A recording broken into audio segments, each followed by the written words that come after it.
Welcome everybody to another episode of Dope Check, episode 31, featuring me, Ace the Stocksman, Tactical Rab, and Trei. Zero returns this week, looking great in the pink hat. Boys, I'm ecstatic. A lot of stuff popping up. We got leaks, we got COD, we got coaches being retiring, dropped. I don't even know exactly. A lot happening in a lull week that we thought was going to be slow. What's going on with you guys? A lot to talk about. Let's get it going. I'm good, Ace. What's good? Glad to see you making all the money in the stock market today. It's and I look at you, see how Ace has had to put the blinds down because he's had to move apartments. He's lost the apartment. It's all going down the drain. The money's in the bin. But yeah, it's all going well over here. Had a bit of a normal day watching the Olympics, which apparently none of you boys care about. So, you know, all good. But we got lots to talk about today. Roster Mania continues in some form behind the scenes going into the World Cup. We've got some stories on Formal. We got iLLeY's return. We got the JKap situation. We got some drama of the award show of the other day. We got some Black Ops 6 leaks hitting the timeline as well. Lots happening right now. And what's Black good, Trey? You've been leaks. The old game's out. Yeah, we've seen the whole game. Basically, The best thing about it is I've been so addicted to GTA. I've not been on Twitter. I've not even texted my mum. All right. My phone has been on my bed. I haven't been on it in like fucking 22 hours. My life of peace has been living in the world of GTA. I've not even seen a single Black Ops 6 leak. So this whole conversation with the Black Ops 6 leaks ain't even gonna be about me. I'm going in dry. Going in dry. That's never a fun time. Or as Rab likes to say, I'm going in raw. I've never said that. I've never said that. With his high stroke game. No, don't stop talking about stroke rate. Listen, I haven't seen much about it. I just think it's fucking hilarious. How the whole game got leaked. Like, how he done that? A billionaire company, AAA game, biggest game of all time in the fucking planet, gets fucking hacked by a bunch of sweaty nerds. Without even hacking a mainframe. Like, come on. Yeah, we do. I mean, it got to the point where literally a guy on Kick was streaming the game live, like playing a bots lobby, showing every gun, showing the kill streaks, live on Kick with like 2,000 viewers. It was insane. Let's hop into some of it right now, actually. Here's some of the things we can show. Obviously, I know, chat, some of you guys probably saw more than what we can show on the show, because if we do show some of those clips that, you know, we're getting out there, it will lead to the episode, the channel, maybe getting striked. So we will show what we can, and we'll talk a little bit about some of the other stuff that we saw. But here we got, starting off with Hacienda, could be returning for Black Ops 6. Trei, you know, I'm going to start with you, man. You played Hacienda. You played it. Fucking loved it. Yeah, great map on Black Ops 4. What do you think about it possibly returning with straight boots COD? Straight boot COD, no stims, no grapples, nothing. 4v4. I'm happy to see it 4v. I'm happy to see it 4v4. Okay. 4v4 would have been fucking unreal. I think that would have been the game of the century. No stims and 4v4. Rub me fucking sideways. Holy shit. Wow. Wow. I'm excited. Mind blown. I'm excited for it though. I'm excited for it, honestly though. I've seen, like I said, I haven't seen many leaks. I've seen literally fuck all. I just literally watched a clip there where you can use a human meat shield. So that's gonna be fun. That's gonna take bait into a whole new level. Lamar's gonna be grabbing people, like fucking chucking them in front of him. Fucking Fred's gonna be laying down, grabbing someone's fucking leg, like, you mind, buddy? Like, we're going for a walk. Like, it's gonna be fun as fuck. Like, I mean, I'm excited. Yeah. Go ahead, Rab. What do you think about some of these leaks? Some of these things we saw, the old maps returning. Are we kind of opposed to the fact that they always keep recycling maps though? Yeah, to be fair, like the overall map list, which I think I maybe linked there as well, that we've seen so far, most of them are new. I think the one that like I'm kind of, can we let this map die, is probably firing range. Look, It's a classic, but it ain't the best map. It's a good pub map, to be fair, but it's never been played for competitive outside of Black Ops 1. So, but we're still bringing it back again. So Throwing Range is coming back. Obviously, Nuketown's going to be in the game. We've got Hacienda. And then we got talk about Fringe. That's the other one. I don't know if it necessarily appears on this list, but there's been talk that maybe Fringe might be making a return from Black Ops 3, which, yeah, I mean, I'm rock hard. Like, you got to think, what a map. And the other possibilities as well, because if you're bringing in Fringe, then you got to think you're bringing in Stronghold or something. Like, if I was making the call, Stronghold's in right there. Fringe is one of those maps that you potentially can adjust for a boots on the ground game. Stronghold is one that you definitely can. So I'm excited for the maps. I'm excited for the gunplay. I think what we've seen from the leak so far looks very promising. It should be, because the game's been in development for like 4 years. Like, it should be an absolute top tier COD. Like, it should be a best 5 COD ever. Like, I think given the resources they've got, the amount of time they've had, like, they should be able to put together an absolutely spectacular game. Certainly the best one of the last 5-6 years they should be able to do. The question is, will they be able to execute on it? It should be better than Cold War. That's all I'm looking for. And if the map set is good, it's a Trek game, the game always feels better than the other developers, I think. So I'm looking forward to it. I don't know how much of it I'm going to play, but like, if we get Fringe in the game, I'll be on for some. I'll be playing a bit of that, of Fringe hardpoint. We can finally do our 1v1 on Fringe on Black Ops 6 instead of playing on Black Ops 3. Oh my god, yes. It would be elite. I'm just saying, but you know, that is a little confusing that the potential list that they have doesn't include Fringe. And I would almost disagree with you that Stronghold can be converted really easily into Boots COD. I think it's too big of a map, and you know, some of the best parts about it were like, remember the actual house, you can wall run out of it to chow the guy's front. Like, there's certain things that's like the only thing you'd have to change though. Like put a ramp or something. So. That's it. Just put a ramp or something. Yeah, like some shit like that. Like, if I can walk away on some steps, I don't know. Like that, if you change that, the whole map works. Like, whereas with Fringe, you've got to think about how you get people up into the top barn and also into top grannies. Like, you need a way to do that from outside. And also there's like a couple entrances to barn. Suggestion. Ladder. Boom! Wow, a ladder. That's crazy. What an idea. I know. We've got to put some ladders in there. It's a good option. Just put them in a spot where you can't easily be killed by the guy strong up. Yeah, 6-0. Stronghold was godlike. That's like my favorite map ever. My KD on that map when we played it like as a team was insane. I used to use the Man of War on Stronghold hardpoint and would just absolutely fry. So, you know, Trey would have had a hard time against me on that map, on God. I wouldn't even have a hard time against you. What the hell? Rap has a hard time against himself. Rap's biggest enemy on the map is him. We also have something from I'm PD challenging Gaming. myself for the kill record. PD Gaming has this given to us as well. This is actually really sick. I'm going to put it up right now. So, I guess under RM, which is remastered, here's a list of Black Ops 3 maps that will be in this game. So this is actually kind of insane. Oh, I see. Oh my God! Wait. Breach, Evac. We bringing these back? Havoc, and then Exodus, Chinatown, Combine, and then he also showed that. What did he say? Also. Oh, so does this mean like this was what they used to call these Black Ops 3 maps? Yeah, this was what it means. But hey, like let's bring these back were all their maps again. These were their like These were their like Black Ops 3 names, and then. But Veiled has also been seen in the Black Ops 6 list, so the theory goes that it's the same map. So that's kind of interesting. Basically, let's bring back all the old maps again. You know, we have. Because, bro, we ain't bringing back Aquarium, brother. Like, Exodus was actually kind of cool, but you know. Hey, Rab, we have a game designer, map designer, yeah, but we just pay him to reskin all the old maps, and he makes a fortune. Yeah. That's a good gig, to be fair. I could do that job. Imagine that. Hey, boss, we need something. What you got for me? Reskin Fringe. No. Fuck. Brilliant idea. What else you got for me?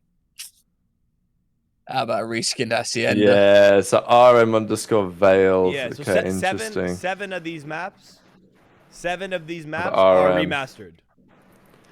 Yeah, Sakota would be Yemen. Fuck yeah, Yemen was so good. I loved Yemen. Great map. Wait, Trey. Yeah, so Trey, what do you think actually, like competitive wise? Do you think it's good for competitive that all these old competitive maps are coming back, or do you think it's kind of cringe that they can't make a new map? It depends how they play with the new like shit. Like, you know, it's gonna be in my opinion, it's gonna be a bit slower than Black Ops 4. It's gonna be a bit slower than Black Ops 3. Like, you know, I also do think I hate using the word cringe. I would use the word lazy as fuck. That, you know, and I mean it in the utmost respect. But we've just had a game where they've just re-released every single map from fucking MW2. Like, and, you know, you guys are a fucking multi-billion-dollar company. Let's fucking lock it the fuck in. How the fuck are we not making, you know, it should be a game of all new maps, and then we should get some old maps returned in for like battle passes and shit. You know, I feel like I speak for everyone. You know, they're just remastering CODs at this point. Revive Gaming and also PD. But there's no way you guys think Ambush is a good map. Ambush is a good map. All the launch Ambush maps, is trash. All the respectfully. launch maps are brand new. Yeah, Wait, you're muted, Ace, by the way. Fuck every time. And then there's a rumor of Black Ops 2 getting remastered in 2025. Like, fucking hell, like. To be fair, that's a good. I've already got maps in it. Yeah. Like fuck me. Like, I might as well just go buy a PS3 again and start fucking practicing for next year because the game's already out. No, I get that take. I personally don't mind some remastered maps because at least, you know, they play well. But Yeah, I think it should be majority new maps, and then they come in later. DLC though, Rab. Put them in something like, you know. It's kind of what they did in Cold War, in it. Like they brought in Express, and they brought in Standoff, then they brought in Raid initially, and then it was Standoff, and then Express, and all that. So. Yeah, I mean, people in the chat are saying they're saying that the remaster maps are all DLCs, and then at launch it's gonna be 16 new maps. So. I like Crossfire typically, but like I don't understand how you think Ambush is a good. I don't know. Yeah, see, exactly, Trey. Thank you. I love that you're here. Crossfire. Anyone that says Crossfire is a good competitive map is just stupid. Honestly, you're just. Yeah, but for search, like it plays like reasonably enough for search. The middle lane has no cover. How is that a good map? You run through the bank, you first swing. It's not good, but I'm saying this guy it's better than Ambush. Trey, no, there's no fucking way. I mean, Rab, you don't know ball. I'm standing on business here. Listen, you can't stand on business when you got no business, man. Let me tell you something. Ambush, brother. Hey, listen, tell me how throwing an nade over a big building and double challenge pre-firing a fucking cross is fucking skillful, Rab. I mean... No, there's no I mean. There's no I mean. There's no nothing. You can argue this to the death. I thought Crossfire was like an acceptable search map. I didn't like it that much because of the pre-nades and the bullshit and trying to get into like the 6 years old. The site. I played it on the remastered game. I was winning shit on that. We used to be grinding every night. Remastered wasn't even the same shit. That probably wasn't the real thing. You were 6 years old running around fucking playing old school free for still use Crossfire. Well, okay, Crossfire worked great, but it was one of the better maps on that game, better than Ambush. PD also slammed you as well, just gonna let you know. Pro Mod still uses it, doesn't it? The COD 4 S&D community. He hasn't slammed me. He's backed me up. They're faded. It's fun. It's fun because more than Trei. They at least played a game. Wow. We're throwing shit, huh? Your team could throw an event and stuff. Okay, let's dive into this. Kenny on OpTic streaming scrims going into EWC. Let's watch the clip really quick. Jump into this. Very curious as to what's going on here. And yeah, Trey, I'm gonna have a question for you about streaming scrims right after this clip. Absolutely. Because it would be a cool aspect. And like I said, at the end of the day, I hope our team agrees with the stream scrims because it would be a cool aspect to show you guys a little insight to what we do during practice, so y'all can understand, you know, how hard we're working. And you know how we vibe as a team. And like I said, at the end of the day, I hope our team agrees with the stream scrims because it would be a cool aspect to show you guys a little insight to what we do during practice. So y'all can. Okay. Okay. So, Trey, you needed to hear like 1.5 of it. No, I did. Just to get the point across, just to make sure they got it. There was a DM on this side, so I looked really quick here, and then I blacked out, and I looked back. Listen, so Trey, agree or disagree that OpTic should stream scrims before basically another champs for $150,000? I'm 150 schwid it. I'm fucking schwid it. Really? Motherfucker, the team's been playing the game 9-10 months, man. Like, they ain't no teaching at this point. Everyone's in their own fucking realm of what they want to do. Like, all the tricks have came out. Ain't no one holding no tricks for EWC. Them bitches came out at champs. Like, every trick you have in your sleeve was used at champs. I think stream scrims, you know, show everyone what it's like, you know, show everyone what it's like preparing for a big tournament that you, let's be honest, you don't really give a fuck about. It doesn't harm your legacy, really. It's just for money. It's still every team's got $150,000 that you're playing for. Why would you put forward, you know? Every team's got their strats ready though. Ain't no one copying OpTic 9 days before a tournament. You don't think they can learn from them or learn from anyone streaming scrims? Not this quick, no. Interesting. But like New York ain't gonna look at OpTic and be like, yeah, we're doing this. New York have played together for the same way for 9 months. They ain't changing shit. Okay. You know. Rab, what do you think about the idea? Are you here for the content? I mean, what do you think Mice is going to be? Turn the bloody stream on, you know what I'm saying? Like, let's get this flowing right about now. And then my problem is that today was the day. Am I wrong? Like, let me think about this. EWC starts next Thursday, yeah? The 15th, something like that. The pros are going to be flying Sunday or Monday to make sure they got there. They got to adjust to the jet lag, whatever the case is. So they've probably got this whole week to scrim. And I know that some teams take Mondays off, so whatever. But, so I don't know. Assuming OpTic are scrimming today. I'm pretty sure OpTic are scrimming today, because I think JP said they were starting to get into practice again today. So either they're not going to scrim their first day and they're going to turn it on tomorrow, or they ain't going to be doing it. I think they should do it because, you know, what is there to lose? Good content for the scene. Continue the media tour after winning champs. Cash in on all the sub revenue and all that. But they've probably got like 5 days of scrims. Oh yeah, Many Men says they're screwing right now on Discord. It's a known fact. Is Lamar in there? That's my question. Obviously not. But yeah. Well, no, I mean, turn the stream on. No, there's also this from PD also shared this as well. So again, thank you PD for sharing this. But Shotzzy tweeted this out. No BS, my game feels off, and it's a picture of them in the facility. So it looks like they are scrimming today, but maybe not streaming. But what does he mean? OpTic Discord, you can see if they're scrimming. Oh, okay, you can see them scrimming. So in Discord, there's like an extension that if you have the extension, you can see who's in the private channels. It's the reason why the whole Lamar thing got leaked in the first place. So like, what kind of fucking federal shit's that? Yeah, that's kind of insane. Right, this has been a thing for ages, and like, but OpTic clearly don't care enough. Otherwise, they'd move to a private Discord rather than like literally being in their public one, but in a private channel. But whatever, I ain't complaining.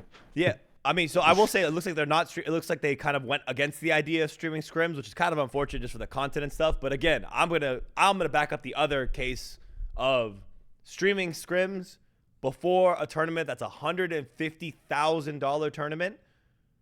I think is a fucking faded move. Oh, each for the win, yeah. Well, I mean, yeah, exactly, right. $150,000 each. I would agree.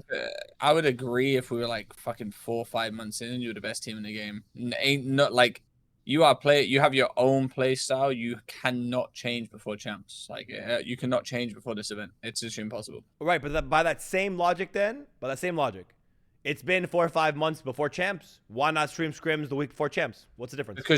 Because you are literally using every advantage for champs. Like I said, no one gives a fuck about this event. It's $150 grand is $150 grand. I think people do give a fuck. I think people may be understating it, but I know people like Scrap. I think said like, yeah, I'm just showing up just to show up. Like, yeah, because you're gonna fucking lose the tournament. It's gonna be OpTic, FaZe, or goddamn LAT might win this shit. Who knows? But like, my point is, I don't think pros. I think pros care about winning it just strictly for the money, of course, but they also don't care if they lose it because it's a single elim event too. They don't give a fuck. That's true. That's a good point as well. But it looks like they're not screaming. It looks like they went against what Ken wanted to do. Maybe we'll see them in the coming days switch it up. Maybe closer to when everyone leaves. We'll see. We also we had some discussion as well about the BP awards, right? So, shout out to Flank, shout out Tommy, Ben, all those guys. there was some controversy about some of the choices that happened during this. One of the main ones was this right here, was the clutch player of the year going to Caesar Skies Bueno instead of Dashy. The chat erupted when this kind of popped up on the screen. What do we think about Caesar over Dashy for most clutch player of the year? I mean, it's faded in my opinion. Like, I think that the numbers are interesting on this. I'm a little bit confused why we didn't have the voting in the replies, because all the other ones had the voting. So, like, I don't think we did ourselves any favors on this drama, to be honest, because, you know, it could have been clarified a little bit easier. Sure, the numbers in the replies, Skies had a lot of 1 versus 1s. He had a decent amount of 1 versus 2s. So there's an argument that you could put to give it to Skies, but also he is last alive, like, quite a lot. It wasn't voted. It wasn't voted. It wasn't voted. Okay, it was just stats. Okay, that's interesting actually. That makes a bit of sense. Because I would have voted Dashy if I voted for this. My I point couldn't remember if I about did it or not. is, let's be honest. If it was voted, Dash would have won it. My point is though, why did Brandon get so butthurt over it? Well, yeah, I know. I would have given it to Dashy because I think like he made the more important clutches at the more important times. But like, it's not like cares, the VMA. you know It's not like the Grammys. It's not like the BAFTAs. You know what I'm saying? It's not yeah, like the this ain't no Ballon Oscar, d'Or. like. You know, this is the BP Awards. Yeah, like, you know, BP was a big deal, but like, respectfully. Yeah, listen. Ain't gonna harm your legacy. yeah. You know, listen, Brandon. We all know you should have won. All right. You done one of the best clutches to ever, 1v3 and one of the best teams in the world to basically win a chip. But let's be real here. Let's not roast the people that essentially fucking do everything for the scene. EasyMac goes far and beyond in every aspect when it comes to stats, when it comes to getting things for the community and everything like that. I think a lot of people need to show EasyMac some fucking respect. This guy does it all and doesn't ask for a single thing in return from no one. So I think we should show some respect to EasyMac that he actually gives a fuck about the community in that aspect. Same goes with Lion Man. Same goes for everyone that works at BP. Apart from Rab. That's right.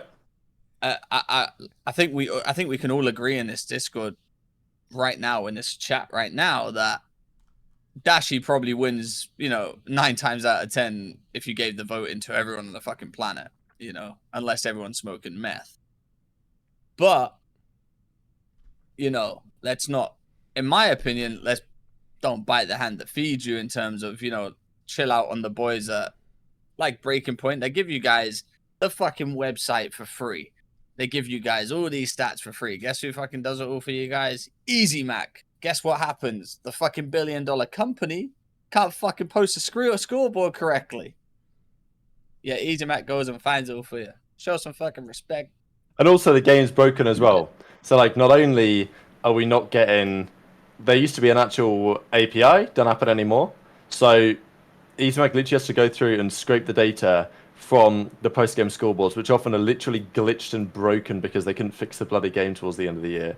So then he's got to go back and correct it manually, sometimes based on counting the bloody, literally counting the kill feed to get the right numbers. I mean, you couldn't make some of this stuff up. So sure, was everything perfect? No, but like, it's always how it is. I understand it, but it was a little bit like, I'm biased, we're biased, we know Austin, like we're part of the whole shebang. But we're biased. I ain't biased at all. This shit was weird as fuck to do. What? This is no bias. This is from one of the maps some shit was off. Oh, okay. One of the maps we missed 3 kills.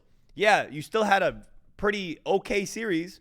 You kind of were underperforming regardless if we added 3 more kills to your overall KD. Like, bro, I don't know. I think personally, this kind of random lash out when I mean, again, there is an argument, like right here. We didn't really talk about this because we jumped ahead This a little tweet bit. is actually more stupid than I originally thought. I'm not gonna lie. I didn't at first. I thought that he was kind of talking about the actual award, but then I actually read Dashy's tweet and I'm like, is he actually okay? Like he's yapping about our stats not being valid because we The got a game's stat broken. out by 3 kills. The game's broken, and then we fixed it like 10 minutes later. Like, what do you mean the stats aren't No, valid? no, well, Rab, you got to think about it all the way through. That means he's had this screenshot since the mistake, basically. So immediately it went up, and he had the screenshot, basically. And Hashtag do better. he's been waiting to put it out, basically. What was his tweet saying? Whoever does these stats needs to be like examined. Investigated right here, Like right here. Yes, But, I'm like, sure that is. but those stats, there's nothing wrong with those stats. Yeah, that was the other thing. This breakdown isn't this the? I don't think there's anything wrong with this one. That's correct. Like, I'm pretty sure these are right. yeah, I mean, I wanted to Trey went a little ahead, but like I wanted to say realistically, this if these are true. So there's an argument for Skies to win this award, like legitimately based off this. But then this guy questioned. What does he say? The CDL post is going to Major 3. You're telling me Skies went from not on the list to tying Dashy? What is this? Yeah, but listen. If it's based off most clutches, Skies wins. It like on a numbers aspect. But if we're talking most clutch player, we're talking Dashy, which is no one's arguing that. Like we're all saying most clutch. But also these CDL awards, like this thing you brought up right here, they got this wrong on something else. Like so. This might literally just be wrong. I know that Dashy obviously was right up there, but Skies, I'm pretty sure the CDL, I trust our stats more than I do the CDL stats because they put up one of these graphics before the CDL. The hell? There, but he should have been second or something. So, you guys like that? Yeah, I lagged. All of us lagged right there. Okay, all good. I was just yapping about the fact that these numbers on the CDL side, like, they can be wrong. Oh, yeah. Oh, Vera, hashtag do better. He just wants his respect. Motherfucker, he's got his respect. But just one champs and like ain't no one saying he's not got his respect. If anyone deserves respect out of anyone in this conversation whatsoever, it's Easy Mac. I don't think you guys genuinely understand what this guy fucking does for the scene. If he just up and outed and just said fuck it, I'm done, you guys would have nothing. I'm gonna be real with you. You guys would have nothing. Like, yeah, that's the MVP right there. Like that's why most clarity, yeah, exactly. That's just what got to me a little bit about this whole thing. It's like, I'll say here's Easy Mac actually addressing it though, like directly addressing this point straight. I know you're tight about it, but you forget that the data view is busted and glitched. Data views happened. It was a mistake and was corrected on the back end. Dude, I tried 1000% to make sure we have the best public data possible and data for the broadcast. Again, as Rab said, if the broadcast wasn't absolute mediocre dog shit and we had an API in the game that gave us stats like we did 7 years ago, life would be really easy. But we have people on the ground like Easy Mac who not only provides data to like even the BP guys, he gives data to the league themselves. He's helping the commentators with their data. It's very unknown to the common person how much he does and how much work he does behind the scenes. So, yeah, he may have missed 3 kills and it was fixed, within the day. I think this is a very weird approach for any player, regardless. Some people might think it's like OpTic bias. No, if Dashy did it, if HyDra did it, if JoeDeceives did it, I don't care who did it. It's very weird to approach this subject publicly on Twitter rather than just DMing Easy Mac or someone from BP and being like, yo, could you double check my stats on the website or for the final series? Because I think I had this, 9 instead of 6. And I'm sure 100% if Dashy DM'd Easy Mac or even one of us and said, yo, can y'all check this up really quick? We'd have no problem addressing the issue, right? That's why. I mean, also like fundamentally, this is the other thing about it. Like fundamentally, this is like a subjective award anyway. I know that we've tried to do. Oh, no. But, okay, this is the thing. We did it based on the number of clutches and Skies won. So for Dashy to win, which I think Dashy should have won, sure. But for Dashy to win, you're looking at it from a subjective level and you're saying, okay, well, Dashy's clutches are more important, which I agree with and I would have given it to Dashy. But it's not like Dashy was the clear winner and all the numbers said that Dashy won, but we gave it to Skies. It's like it was up for debate and Skies won. Dashy didn't win, and that is what it is. Like I didn't see grounds to get like if all the numbers pointed towards Dashy and then we chose Skies, then it'd be if I'm Dashy, I'm like, how did I lose that? But Yeah. I don't know. I mean, yeah, again, It was like 50-50, you know? Yeah, we showed, again, those stats we showed with the number of clutches, the 1v2s, the 1v1s.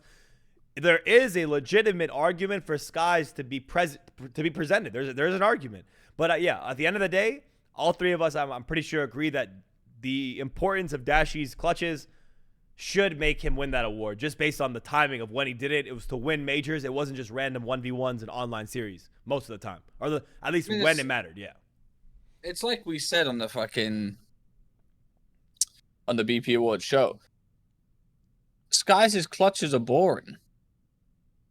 No, they just are. They're not Dashy clutches. They're just 1v1 jiggle peaks, 1v2 jiggle peaks. Bombs already down. You know what I'm saying? And like Dashy's 1v3 and fancy ass shit. Like, yeah, Dashy's probably the most clutch player in the league for sure. Like stats wise, yeah, Skies is taking it. But it's like you said, Rab. It's not like, you know, Dashy's got all the numbers and then they've gotten Skies as one. And it's also not like I said, these, you know, these awards don't affect your legacy. You know, you think Ben J's getting $1 million contract because his Ben J route won clip of the year? Like, no. Like, you know, you're hilarious, bro. I think Tommy should have won Ben clip J. of the year. I think Tommy should have won clip of the year for his crash out.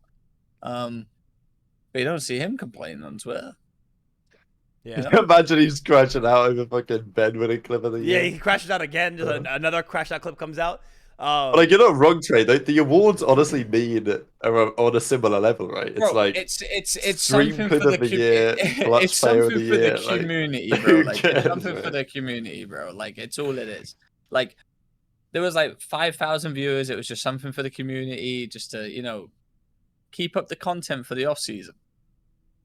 Like Yeah, exactly, absolutely. It's like if you get put on the All-Star Team 1 or you get put on the All-Star Team 2, you might be like, oh damn, I got snubbed. Like that's kind of annoying. Like that's it's like us getting roasted for talking about. It's like us getting roasted for talking about swimming.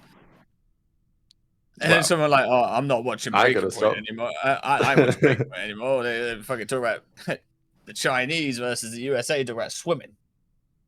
It's like, listen, we're giving you content. Fuck up, bitch. Absolutely. Yeah, I mean, you guys. I get Dashy's perspective, but I don't agree. Would you guys consider post-champs awards next year? Would be a nice separator from the CDL awards. Yeah, I think for next year that'd be something we'd definitely consider doing our award show post-champs. It would make a lot of sense, actually. We'll think about what we do for next year, but yeah. Yeah. Well, you know what? We're not doing anything for next year. We're not. We're done. You've had your crash out. We're not dealing with it anymore. If you want it back, beg. The Breaking Point Awards X Dashy. Yeah. Dashy's gonna be on the show now. He wins every award. Fuck it, just top to bottom. Speaking of none of the awards. One funny thing about the awards, I remember some people were chatting about separately from this, was every award, I think almost every award, Cellium was attached to every award. He was a nominee for every single award, right? Does that mean that Cellium might be an S tier top player in the game because he was nominated for every single award? That's just cap. It's just like I'm a Cell hater, bro. Nah, I'm a Cellium playstyle hater. I'm no problem with him, but I don't buy this narrative that he's some S-tier player, man. I've been watching clips of Cell. I've been watching Cell's playstyle. He could be an S-tier player. He's got the talent to be an S-tier player. Realistically, I'm gonna keep it with you. I'm not having the same conversation with Cell that we had about Shotzzy. Like I'm just not doing it. Like we're gonna go back. We're just gonna go around in circles. Cell was on those. Listen, Cell is by far a fucking unbelievable AR. Let's not get it twisted. But stats wise, yeah, top 2 AR of the year. He weren't top 2. Yeah, he was like numbers. He was like, don't lie. People he got top 6 at champs. Nah, numbers lie, bro. These were pre-champs awards, son. Remember? These are pre-champs awards. I'm saying for the regular season. Yeah, and he wasn't that good in regular season. Numbers wise, he was, but on the map, no. He was probably the 4th best AR this year. The 4th best AR. Are you gonna put Draza ahead of him? Fuck yeah, I'm putting Draza ahead of him. What? I think Draz And is we're- better than Cell this year. And we're tweaking already. I I would vote for. I voted Listen, for that. Look, when I did my top 20 players of the year list, I had Cell 10th, maybe 10? something like that. Yeah, I started 10? business on that. See, this is why I can't fuck with you like I fuck with Rabace, is because you just love stats. Nah, You love stats. Nah, stats is the Love it. easiest thing to understand. That's why I can go into the breakdown as to how important of a player he is. 100%, I can just break it down for you.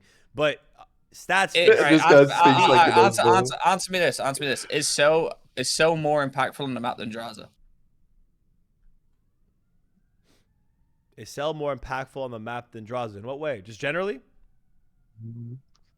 What you want me to, like? Yes, overall, is so more impactful than Draza on the map. Wait, this guy.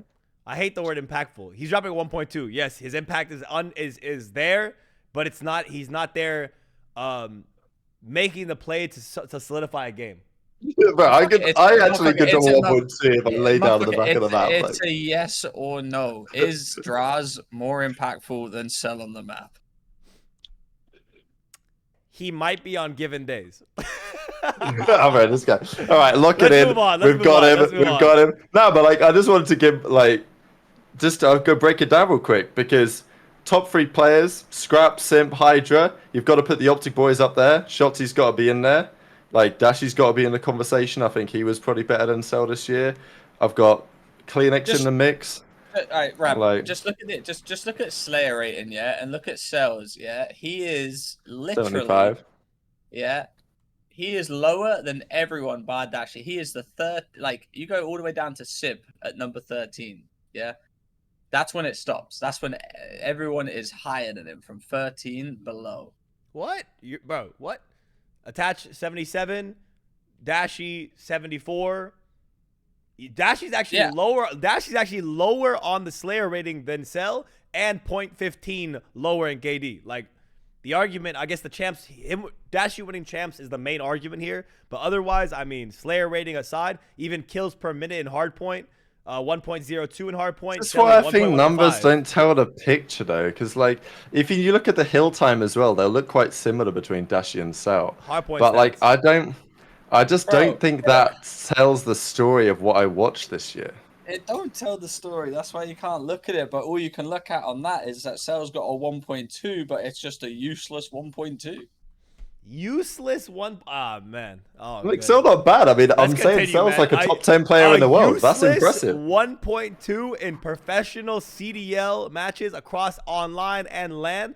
A useless 1.2 is like saying like, oh, when Kobe was on the trash Lakers, which again, FaZe aren't even trash. When Kobe's on the trash Lakers averaging 38 points a game, useless 38 points a game. Highest in the league. Cellium is 40. Cellium is 41st in Slayer rating. There you go. There's your stats. Dashy's 40 I've fucking been hitting the 6. stats. What? Exactly. Dashy won champs. Okay, Congrats, then we're gonna hit me with That's my that. guy right there. I mean, look, all I'm saying is I can spawn into a strong odd hardpoint. I can turn around. I can sit on the dick rock. And I can drop a 1.2. Listen, I love Cell. I think Cell's fucking unbelievable. He needs to move that fucking left stick. That's it. Done and dusted. We've all had this. We've all had this argument. Move the left stick. If Cell speeds up, he's gonna be back to what he can be. Done. Okay, good argument. Fine. I'm okay with this one. Listen. Cell fucking speeds up. Best AR in the game. I'll say it. He'll be better than Scrap. He'll be better than everyone like that. He is genuinely one of the most sickest motherfuckers like that.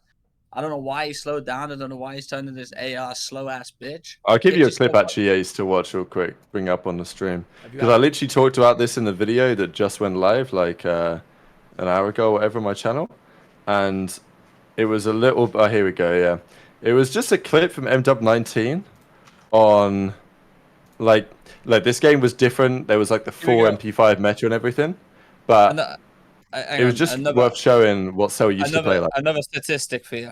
Cellium is 60th in hardpoint engagement per 10. 60th? Typical. 60th. Who's below him? Look, probably got RX. 60th is actually impressive given that there's like given that there was probably about 60 players in the whole league. Wait. You said hardpoint engagement per 10 minutes? That's what PD said. But it's 48 players, but you know what I mean, because they made roster changes. You know who's number 1, which is kind of insane? 04 is above HyDra. That's kind of crazy just to think about, low key. It's engagement to 10. Oh, wow. So there's 60. Wait, what was that? 64 players or 60th? something in the league? Yeah, 60th. That's what PD said. I There literally he saw is. it on stream. Oh, where he is he 60 did it, right yeah. here. You know who's just above him? Skies. Holy shit. Skies just above him. Dashy's Interesting. not too. I mean, 1.5 Dashy's a bit away. higher. Dashy's 53rd. Again, that's main AR cheese though. That's literally main AR cheese, which again, that's why stats matter and position. It all matters. Yeah, but this is my point. This is my point though. Cell's dropping 1.2s, 1.15s, whatever you want to call it. Like, it ain't good enough. He needs to be faster. That's why I said if there was no Draza beef or like outside drama, I think Cell would have been dropped this year. Cell being dropped. Take. Hey, listen to me. And this is a take I hope is clipped and everything. FaZe, I hope you drop Cellium. I hope you drop Cellium so he can go out, go into the free market, come with another team, and absolutely piss in your face. Please, go ahead, drop Cellium. Make it happen. Rock the league up. I guarantee you a top 4 team takes Cell and shits on you forever. Go ahead. I hope Cell gets dropped. Just so Trei's take can be used against him for the rest of his life, and I can always sit here, dick on the table, and be like, yeah, you guys are dumb and faded for saying Cell should be dropped or any point should have been dropped. That's a crazy take. Walking 1.2. Yeah, Kobe dropping 38 points should have been get him off the Lakers. Useless points, man. Useless points. Oh, what? We're tweaking on this show. Now we we're are comparing tweaking, Cell to Kobe? Okay, 1.2. What I will say is stats matter, but the stat that matters are the fucking results.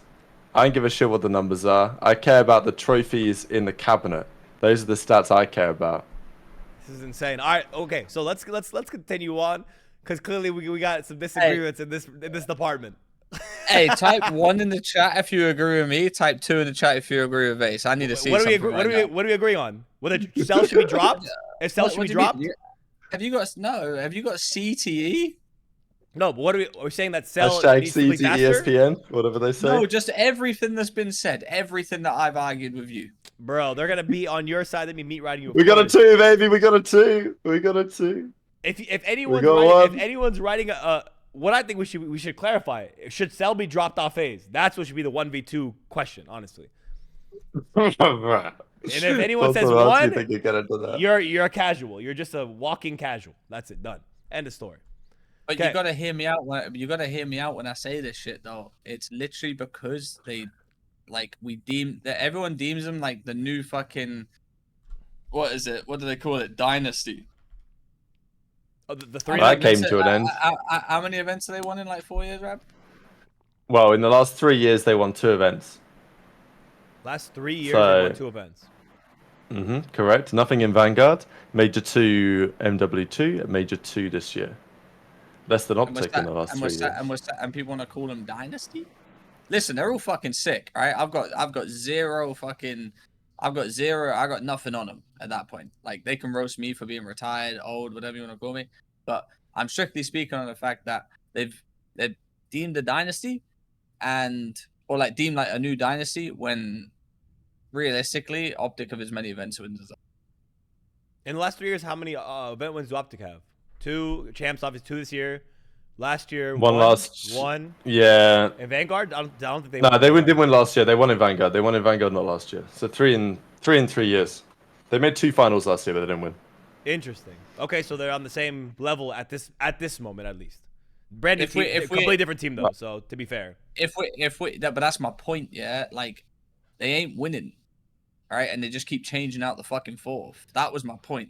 All right, so realistically, you got to think if they keep changing out the 4th and they're still not winning, or not consistently winning, but they're consistently playing well. They're consistently the best team.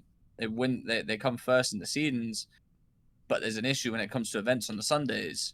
You got to think it's the core 3 at that point. All right. It's never been a dynasty. Like, to me, it's always been. It's been like an era. No, people have done that. To be fair. Yeah, listen, we can all agree that they have been called the dynasty for sure. Listen, typically, I don't know if you've been living under a rock. I don't know if your name's Patrick Starr, but motherfuckers been calling them motherfuckers a dynasty for years. Well, it's just because they did all those stats comparisons not long ago between like the Cold Dynasty, the OpTic Dynasty, but I mean, in some respects, have been living through like the FaZe era, if you want to call it that. Like the fact that FaZe have got into every single event for the last 4 years as the favorites is pretty fucking crazy, and they've always been the #1 seed in the league. So like, you've got to give them their flowers. But their grand final win percentage is like 30%. So, No ain't the dog. best. They don't have the dog grab. They don't have the dog, No. Trey. They got no dog in them. No Yeah, dog. no, I'm not speaking about the players. I'm speaking about community-based. Like everyone's like, oh, they did a dynasty. They're all fucking sick. Let's not get it twisted. I think I just think they need a culture change within the core 3. That's my thing. The culture change being get Cell on a flex roll, let him push, and get someone else to take the main AR role. That's the push they need. Well, that's what they're gonna do now, because of like that's what I'm saying. Draza's like, I think the outside beef with Draza is gonna be the reason he gets Woo, woo. Woo, woo. sent out. Well, I'm watching. So the perception that FaZe, it's airing right now. So I'm just kind of keeping an eye on it to see if they announce anything at the end of it. So there's no way before EWC they can announce something insane. Like, well, not like a roster change, but I mean, the theory was about like, well, will they say, look, we're gonna part ways with Crowder, we're gonna bring, you know what I'm saying, like, decide to make some sort of move. But then again, as you say, would they do that before EWC anyway? Like, probably not, to be honest. If this came out right after, I'd be like, okay, this is like maybe the big moment they're gonna announce something. But right before, I don't know what you can announce right before the last tournament of the year. Basically, it'd be kind of crazy for them to do that. So, but something else that's kind of crazy. Oh wait, Trey, what you have something to add? What said Rab and Trey? Who do you replace Cell with to make him better? Low key, I think if you were gonna replace Cell with anyone, I'm taking Ghosty. Yeah, Draz and Ghosty is a duo. I can't, like, you gotta have someone that Draz is gonna work with. Nah, I'm switching that. If I'm not, I'm getting rid of Draza for Ghosty and putting Cell on that flex roll so he can drop a 1.1 on a flex roll and let Ghosty command the troops. That wasn't the question, Ace. I don't like the question. I'm changing the question. I control the question in this show. I don't like the question. Face fellow. I'm King Kong in here. I am believing the fact that Cell's comms are a bit of an issue as well. Damn, someone knows ball. Nah, they don't know ball. If the comms were no. I can understand him, but what I'm saying is, like, you listen to those listenings, like, I think I think the big issue with his comms that I think I do here is for someone that's playing more of is playing the main AR role.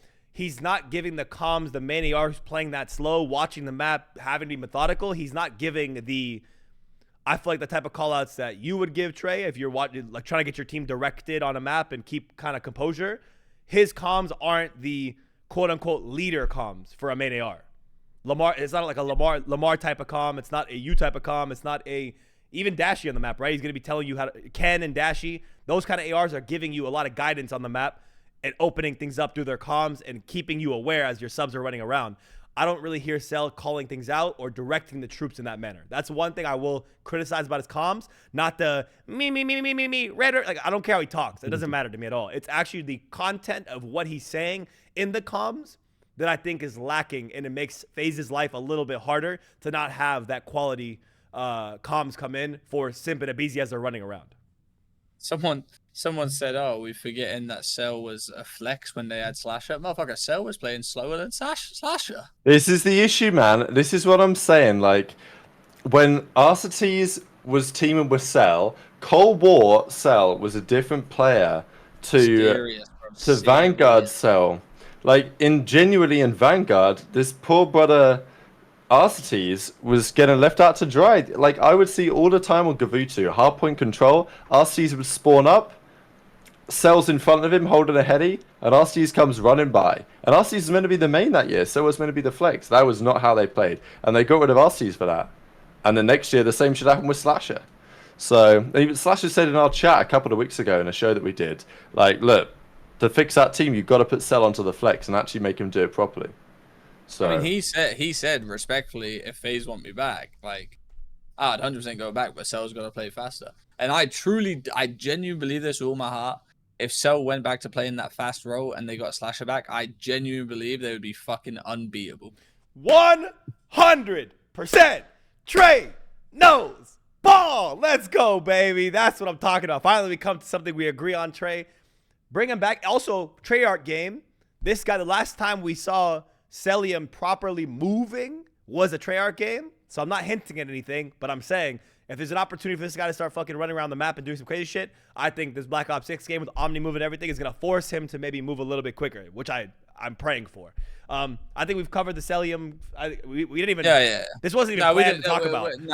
We just be yapping. Like. Yeah, this wasn't even planned to talk about today, but I mean, I guess we didn't even have this on our list, and we just yapped for half an hour. That's just what we do. Let's just watch this one clip you gave us of Cellium actually piecing, just to give us a little bit of remembrance of what he could be. Yeah. Getting cutoff kills over by gun. Cellium at some point just has to make the move himself. This is the 1v1. He could be the hero here for Atlanta FaZe. He shuts him down. He has no spawn control and realistically no support from his teammates. But Cellium gonna try and do it all. There's two. Dips and darts away. Goes for the repeat. There's number 3. Cellium number 4. What an incredible play from him. Somehow still alive. Atlanta FaZe with hill control. The cavalry is there. And Cellium, he's not done yet. Pushing through the smoke, the young rookie trying to make a play. Is it my pants just got smaller. You know what I'm saying? Like that. I mean, I'll be real though, that clip is kind of like, I don't like using the word, but it's fugazi. It's not like he's fucking running around doing fucking Shotzzy YY shit. He's just going back and forward. But he did run around a bit. He was moving around. He was getting the quality kills. It was nice. It was nice to see. He at least moved a bit. Also, shout out Benson, good custom. I'm genuinely sure we could have found a better clip for Cell there. Like, I'm sure there probably was a better one out there. But I'm sure that shit. I'm 1,000,000% sure there was a better clip for Cell there that Spawn Up could have found. Find the Black Ops 4 clip. Yeah, I think anything in Black Ops 4 could have been way better. Shotgun shit. Yeah, there was that too. Bro, show me a Cellium Black Ops 4 clip, then my pants will be fucking soaking. Wait, one question though, just for the wasn't Alex? Wasn't he a Euro? Yeah. Whatever happened to that guy? Yeah. He got the thumb injury, remember? Yeah, he had a thumb injury. He was actually nice as well. He was actually real nice. Yeah, I have not thought about this guy until I just saw right now. I was like, whatever happened to this guy? That sucks though. But did they not put him on London briefly, and then he had to? I don't know if he was on London in Cold War or some shit, but. Listen, I'll have to read it. I'll have to fucking write my novel sometime. You know, let you guys hear what I have to say. Got a few things on my chest that need to come off. Maybe when I'm 60. We'll save it. We'll save it for now. But we do have another. Surprisingly, we talked about how FaZe wouldn't announce something, but LAT has announced a pretty big move. Which again, I'm not too sure whether this affects EWC. I'm not sure if he's going to be attending, but JKap has officially decided to step back from LAT. And I guess the reasoning, if you watch the video or we'll summarize it really quick, was more because he says it in his tweet. To be fair, yeah. Oh yeah, he's looking for the remote opportunities coaching, and I guess LAT was not okay with him going back home to the East Coast to Philadelphia and remote coaching LAT. So I guess the discussion for me that I wanted to present more, I'll start with Trey again, just because it's a coaching aspect, playing aspect. What do you think, Trey? You think it's possible for coaches to be effective remotely, or do you think the in-person part of it is needed to make a successful Call of Duty team? Yeah, they could definitely be effective remotely. It's we've seen coaches do that. I just think everyone there in person is just so much better for everyone. We're talking like team dinners, talking like how you actually manage someone like face to face, how you talk to someone, how their mannerisms are, and everything like that, and you can get to know them more as a person. I just think it's so much more easier to do that. I honestly respect Cap like 1,000,000% actually choosing happiness, like actually being more happy as a person moving back home than just choosing to stay there for a paycheck just to keep it fucking moving. I would say this, I fucking hate LA. I think it's terrible. I think Cap's gonna go home and he's gonna be a fucking he's gonna love it. He's gonna love it fucking too much. Yeah, no, I think coaches need to be there with them, and they still got Shane. You know, Shane's a great guy. Shane's a really good coach, a really good people person. So they'll still be fine. Okay, Rab, what do you think about this? You know, JKap deciding to step back and looking for other opportunities. Do you have any idea where he would land, or you know, if you want to speak on the coaching aspect of it as well, remote coaching? Share your thoughts. Yeah, I agree. I was surprised by this, but it actually makes a lot of sense. I think we saw this with Octane, right? That he just wasn't enjoying that lifestyle and wanted to take his life another direction. I think Cap will, if this is it for Cap in like what he contributes to competitive COD from like a coaching and playing aspect, like what a career. Obviously as a player as well, two-time champ, back-to-back world championship grand finalist, one of the best to ever do it, best ever player, Black Ops 1, became a coach. Couple of mid-years as a coach, like this year, last year, pretty average.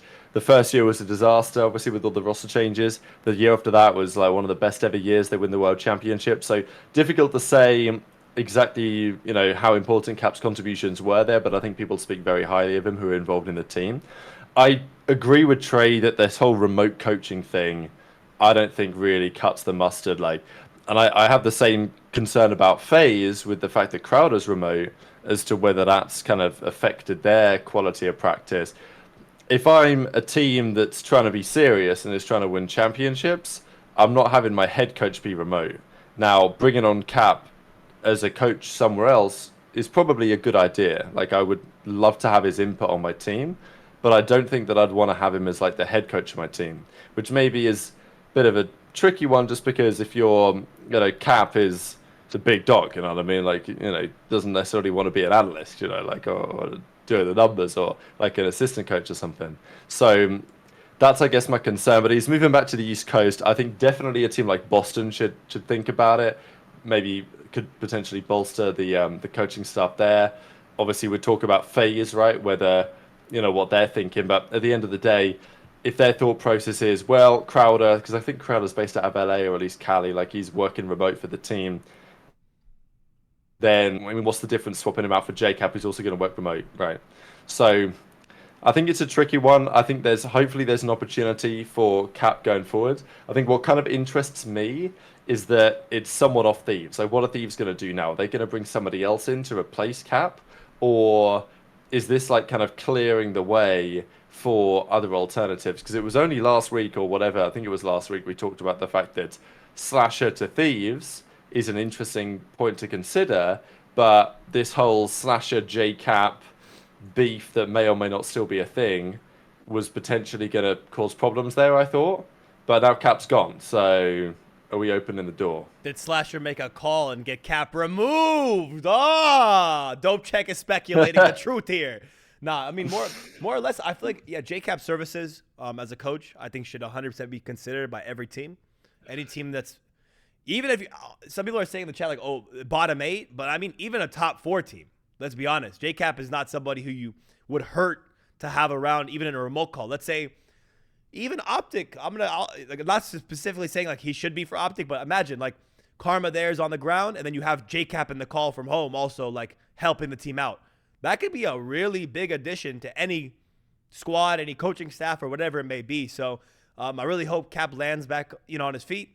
In COD, outside of COD, whatever it may be. I think it kind of makes a lot of sense for him, for Boston to pick him up just because it's right there. Kind of makes the most sense in my head. But, you know, that Boston camp, I don't even know what's going on exactly, or, you know, if the Shadow GM likes JKap. Are Sensor and JKap friends? Anyone know? Are they cool? Because if they're cool. Yeah, no, of course they are. Yeah, okay, well, then there's a chance, man. Then. Well, I was just going to say that, like, nothing to do with the Slasher and JKap thing, but you know, I'd be inclined to believe that Cap, you know, would have something in the works, and you know, isn't just like it isn't random. Yeah, I would be inclined to believe that he's, you know, got something there, organization wise or something else, where he's just like got it so he can move home. Like, I don't think anyone's like stupid enough to just, yeah, fuck it, I'll be all right. Like, you know, he wants to get back into something quick, and it's JKap. You know, it's like if Clay wanted to go do something, he's going to get the opportunity. I mean, I don't know why anyone else hasn't hit me up. I mean, I think it's like a bit fucking, what's going on? But, you know, I'll get my coaching spot soon. Don't worry when everyone realizes that everyone's ass. It's all right, though, guys. Don't worry about it. Like, Yeah, the offers are coming through. Don't worry about it. I'm just waiting for my SWC. EWC. We're gonna do that, and then I'll be coaching the Speak to some people. Yeah, I'll be coaching the boys over at Deep Vegas. focus. Yeah. Oh, Vegas. okay. Yeah. Oh, yeah. Yeah. Taking over that aspect. I mean, it is kind of interesting, but did we get any clarification? I mean, PD or if someone knows, is JKap going to be with them at EWC, or is it just going to be Shane? I feel like that's one clarification I don't know if we got. I don't think he's going to be there. I don't think. I mean, maybe. They've just announced he's going. Like, he's got no need to be there. That's what I'm saying. It's just kind of interesting, the timing of it. And I think that the fact that it was right before EWC, like they didn't let the year close out, kind of bodes to Trei's point that he probably has something lined up where... I also think he just didn't want to go to Saudi Arabia. That's a fucking flight and a half, that. Maybe. Yeah, I mean, it's like my flight, I think, is going to be around like 19 hours. So that's no fun for sure. So Hey, enjoy that one, buddy. Hey, I will. Nice one, buddy. That's why UK is the premium Boys. What happened? spot to be. We're back. Wow. Oh my god. And we got the blue one. Did you have a blue one before? Or was it a purple one? Bro, that doesn't look blue though. Like, I don't know if my eyes are fucking dying. I kind of want me a blue one, I ain't gonna lie. Also got the car too, boys. Don't worry, we're getting everything back. Hey, that's looking good. Very nice. Very nice. I knew Trei would make it work. But anyway, the perception just ended. By the way, they didn't do shit. Yeah. PD they said just baiting. They just did the end. I mean, I was watching a little bit of body language analysis from me. Joel doesn't look very happy. Sim looks fed up. But that's all I can tell you guys. You're a fucking clown, bro. The body language is speaking volumes to me right now. I mean, obviously they don't look happy. They at least just bombed out of champs. Like, Atlanta FaZe plays top 6 at champs. Thanks for the fans for supporting the season. Be real. If anyone watched that thinking they were going to get something out of it, you guys are fucking morons. Oh, no, absolutely. That's why I just make shit up. If anyone loaded that up and was like, yeah, we're going to get something, like, you're a fucking idiot. You know what I'm saying? Yeah, don't worry, Ocho. I got you with that, with the body language analysis. You know what? I don't miss. Going ahead, though, JKap, again, absolute legend of the scene. Absolute jetpack merchant, right? In every jetpack game, either won or was in grand finals. So one of the best to ever do it. I'm really excited to see where he ends up, where he lands, and what team is going to, what team he's going to be helping out next year and how he could make them hit that top 4 against the stride, even with LAT getting 4th at champs, man. I think that's a big contribution of JKap pushing them to the end of the year. But there was another thing that kind of happened. You know what? Why are we showing why are we linking the breakdown, man? There's a better guy to link, man. There's a better, my bad. I don't know who else tweeted that. There's a better tweet. Someone else tweeted that? Somebody else tweeted that, baby. Might have been. With both pictures, baby. With both pictures. Wow, that's good. To be fair, you've actually been leveling up your game a little bit. You like that? You've been tweeting. I like that. I might need to steal your whole flow again, because I used to do that shit. Hey, Rab, you start stealing my flow, every day you're going to see this on your TL. Oh, guys, Tactical Ace here with another video the other day. If you steal this flow, I'm going to steal your flow back to back. Good luck competing with me, brother. You are welcome to try. Brother, don't worry, man. Little by little, man. Brick by brick. I'm coming for you. Don't worry. Brick by brick. No. Rab's got fucking motion. Hey, Rab got 2 new sayings, by the way. We're going to be running these at Saudi. If you ain't got no motion, don't start no commotion. If you ain't got aura, you can't adore her. Bada bing, bada boom. Saudi Arabia is coming. We are on the way. Don't you worry. We are going to ruin this fucking watch party. Let's go. I cannot wait. For 2. In case nobody knows, by the way, you guys didn't see us announce it. We are 100% going to EWC, by the way. That's all I'm going to say. Lock it in. Yeah, we are going to EWC officially. I'm pretty sure 99%. I mean, unless the prince just decides that one of us, Trei, can't get in because his tattoos or some shit. His hair is back to brown, so we're leveling up in case something happens. We're going back to blonde before Saudi. I can't stand this fucking thing. We'll get the turtle next time, Trei. I thought I was gonna like it. I fucking despise my natural hair color. Ezra, we go blonde.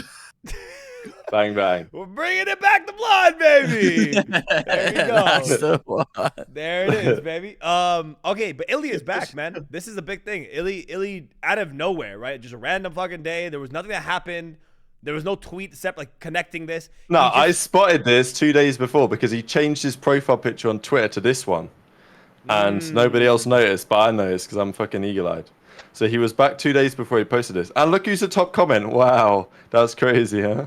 Well, I mean, it's because I follow you and I screenshotted it. So that's crazy, bro. That's crazy. Anyone else there, I would have said, "Fuck this tweet. I'm not putting it out." I saw your name there. I said, "Nah, this is co-promotion right here." That, to be fair. Nah. See, I'm a good guy. I'm a good guy, man. That's good work out of you. I kept you in there, but yeah, he just randomly decided to put this out with this clip, this little pic of him at a wedding, looking fresh as hell, beard trimmed. So, is this iLLeY's way? Speculation. Is this iLLeY's way of saying he's back next year, or like, to put him back in the conversation? I mean, look, he's put the little hourglass emoji, so like that's what. But as it says in the chat, iLLeY annual post is the shit that he does every year now. He's done it for the last 2 years in a row. In the off season, he drops one of these, and then he comes back, and stinks up the joint, and then he's out of there again within 3 months.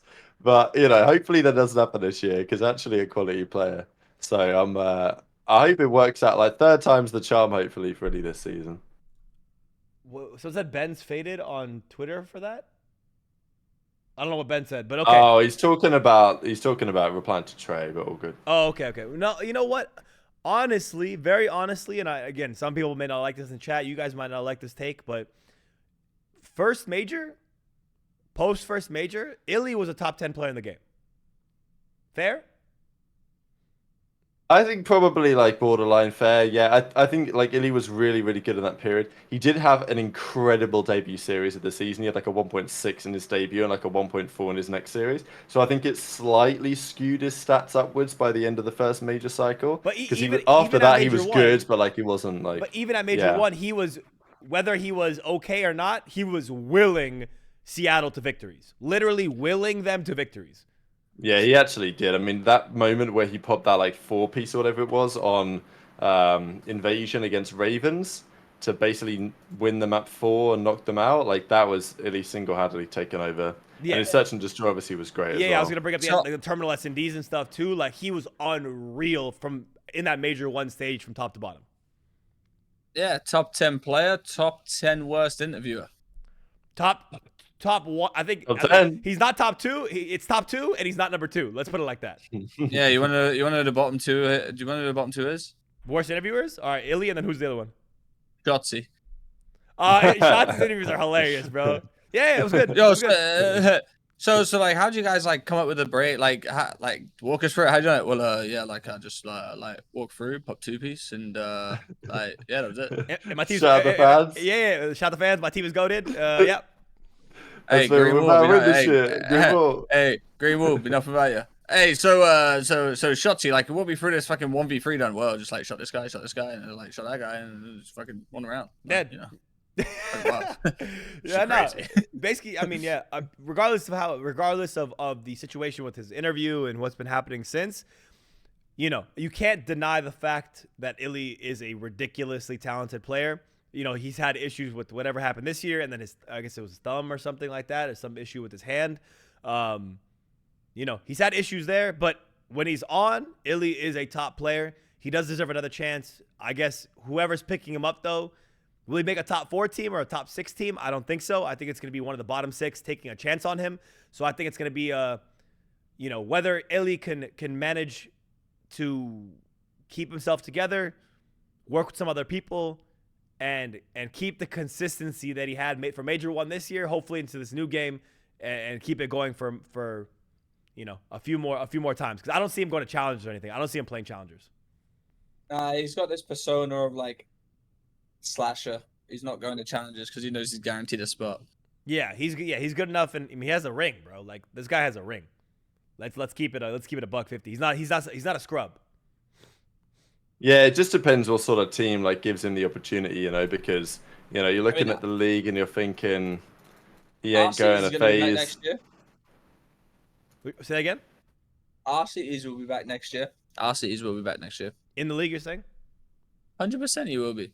I don't know. About Wait, 100 are season really running it back on Boston Bleach? I don't know about 100%, but I'm saying there's a You good don't chance. you don't think Alex has just won Challenger Champs with a fucking league? That's probably the worst, in my opinion, one of the worst. Nah, not one of the worst league talent we've had this since the CDL started. Yeah, he's coming back. Yeah, but the issue is that where we lack talent is not in the AR department. We lack talent in the sub department. So this is my issue with Alec. We're currently. I put my whole house on it. This motherfucker got intel and not saying something. No, we're gonna move on. We're gonna move on. No, but that's interesting to talk about it real quick, just because I kind of agree with Trey. Whatever intel he may or may not have, Arcitys coming back seems pretty reasonable assessment to me. So then you got to wonder, if any organization is stupid enough to put Arcitys and iLLeY back together again, you got to think it's Seattle Surge or the Boston Breach. They've done it. Seattle have done it before. Boston are probably going to do it this time. So, I can see it happening. Boston reach out to Inder and they say, look, we got some big bags for you. Arcitys is thinking, damn, I've been blessed. It's Los Angeles Guerrillas 2.0. Take the bag, take the top 12, and keep it moving. So, I hate that you have a smile on your face while you're saying. I hate that you have a smile on your face as you're yapping, bro. Stop this shit. Nah, okay, realistically, deadass though, Boston Breach, I think is a landing spot for Alec. Truly, because he's representing them. And they're going to EWC with this team of guys who've been in challengers. I think it would actually make a lot of sense if Boston Breach just take this team to EWC, sign them to some lower contracts than what they've paid out this year to some top quality talent like Slasher and Priesta, which I'm sure they got paid some proper numbers. You have guys who are desperate to get back in the league. I think that pretty much this Boston Breach team that we're seeing at EWC is gonna be the majority of the team going to next year. That's my opinion. So I know you don't like it. I'm not saying you have to like it. I'm not saying you have to like it. I'm saying that's what I think is gonna happen going to next year. I've just seen a roster in the chat that's maybe I'm nearly thrown up. I'm not gonna lie. Which one? With this Eels roster. Arcitys, iLLeY, Ace, and Purge, or even a better one. Take out Ace and put in Snoopy, and there you go. You have the roster. Arcitys, Godorex, Asim, Purge. I mean, our city. I don't know. iLLeY. People in chat are too funny. Who do you put in for iLLeY after he drops out after No, we're not having this conversation about this dry ass roster, bro. No, I got something. I actually have a thought here, like an actual legit, not a funny silly goose thought. Abuza from Ben's list is a free agent, right? So, iLLeY coming back to Seattle in place of Abuza, possible or not possible? Or do you think Seattle will be fed up with him? I think Rambo might have some questions. Yeah, I mean, I think everyone has some questions. I mean, to be fair, people had questions after the OpTic stint. There were rumors that this shit was going on after the OpTic stint, but then obviously we saw it all unfold this season. But we've got to make the assumption that iLLeY's back on form. None of that bullshit's going to happen again. And if you can be confident about that assumption, then sure, you sign him. But if you can't be, then it's tough, innit? Because it's the same thing that happened during Vanguard when he had the thumb injury. And OpTic were getting told, iLLeY was telling him, look, my thumb's back to normal, I'm good. And then he turns up to Champs and mid-series, he's telling Scump, yeah, my thumb's cooked, I can't play properly. It's ain't the best. Obviously, that injury's behind us, so... Also, everyone look at the screen really quick. Good. Everybody look at the screen really quick. We have checked. Rambo Ray has tweeted. Nice one. Fuck! You have a hotkey. No, but when I'm typing, I click it because it's M. You know what I'm saying? Listen. Look at the screen, everybody. Why is your mute button? What? Wait, you're actually serious? You have it bound to an actual letter. Wow, this guy is more delusional than I thought. He actually deserves to lose all his money in the stock market. I'll be celebrating when it's all gone. I wanted to make it easy, bro. Real easy. M for mute. Make it as easy as possible. This guy's brain is actually cooked. Easy. How many brain cells does he have? Possible, bro. Easy as possible. He needs MTV. Got the brain of a 3-year-old. Yes, sir. Yes, sir. I'm gonna do like a forward slash or something. No. Listen, I make the money when I make the money. I don't care about the other little things, okay? Listen, we do have a Rambo tweet August 2nd, 3 days ago, responding to the 100T Nade Shot tweet, stream, expecting a low one. So we do have a Rambo Ray tweet. Is it Wow. So he means to go low. That's what he means. This is golf talk. Yeah, it's It golf means talk. But it Rambo means Ray. to shoot a low score. Wait, didn't we also get iLLeY's pictures out on August 2nd as well? Wow. Whoa. Whoa. You gotta think, Stream. I mean, everyone's trying to do it for my birthday. I appreciate you all trying to fucking take my shine, but listen, that's my fucking day. So you can all fuck off. I don't know, man. Yeah. I'm just putting it together, bro. the other I'm day. just putting things together. I don't know. Also, here's another thing putting things together. OpTic Gaming tweets out T2P with something involving camera work involving Scump and Formal together. What do we think? What's the speculation? Rabbi, intel, anything? What's going on here? They're announcing Formal leaving to go to 100 Thieves. Now, we'll get to that in a second. I think more than likely, I mean, look, they got the bookshelf in the background. The thing is, like, this isn't a podcast setup. Do you know what I mean? And we're lagging. Might be something about Formal's, like, Halo thing. But why would Scump be there? Good question. I don't know. Entreated speculation in the chat. It's an interaction bait. Like, come on. Let me think about the body language real quick. Body language is interesting here. Scump's obviously doing the talking. He's got the hands up. Not quite a steeple, but like he's obviously feeling pretty in charge. Formal's kind of chilled about the whole situation. He's looking down though. This is like, you know, got the hat on, covering the emotions. So Formal looking a little bit mysterious in this one. I think he's got something up his sleeve. He's cooking. I mean, the most of the chat's considering that he's probably saying he's gonna retire and come to the watch party, which realistically, if Matt decided to retire and go to the watch party, not a terrible idea. He'd make a lot Did of they money. kick it off the watch party? Matt ain't doing that. What do you think, Trey? Then give me your speculation. He ain't watching. He ain't sitting there with Zinni and fucking Scump watching COD. That's my observation. Interesting. They're saying also some people saying process interview.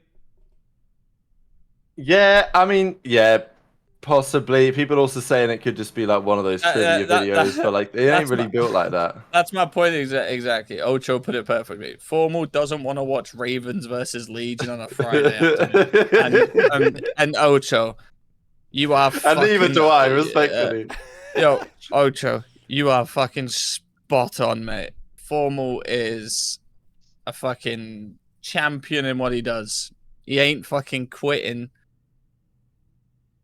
professional gaming in any aspect to go watch Boston Bleach play fucking Carolina Royal Ravens on a fucking Friday loser bracket run. Like he just ain't doing it. You are so spot on. Yeah. Regardless of what this is, it honestly could just be a recollection or something about like, the process for champs, because obviously Formal was there, so he's watching some of it. So it could be something of like connected to champs. OpTic W engagement baiting, but also W engagement baiting is this clip from Nate Shot. I think we watched it last week, didn't we? I think we watched it last week. Yeah. But it's basically him saying that if Formal is free and is down, he will give him the keys to LAT to come play on LAT. And then Dan Ghosty replies, the keys? Now I'm definitely going to phase up. Intel, farming, what's going on? Do we want to see Ghosty on phase? Do we want to see Formal on 100T? What do we think, Rab and Trey? Yeah, listen, he ain't engagement farming. He's serious. You think Matt's 100% serious? I think he's dead ass. You think they're both serious? Oh, 1 million. He's fucking dead ass. What? Nate is definitely dead ass. Dead ass. Dead ass. He's dead ass. He's dead ass about this one. Listen, Nah, let's play the clip, you know what I'm saying? Yeah, I'll play for everyone in case no one saw it. What, the whole 2 minutes? No, we won't play the whole. Well, yeah. We'll play a little bit of it. With all this, everybody been asking, Black Ops 6. You guys got room on your roster or what? You could literally, I swear on everything that is holy in this world, Formal, if you wanted to play for LA Thieves, I would make it happen immediately. Really? Immediately, bro. You step right back into Call of Duty. Nobody tells me at LA Thieves, say, oh, the GM, Brandon's our dog. That's my brother. But it would be the only time that I would veto anybody's position saying that they're paid to do this and they need to let them do their job the right way. I'm telling them it's wrong. And get Formal Like all on the this. Yeah. It's locked. It's when you just say the word. All right. Dead ass. Like all of that. I gotta like rework your roster a little bit though. You could have the fucking keys to the kingdom, brother. Okay. There we go. That's all I need to hear.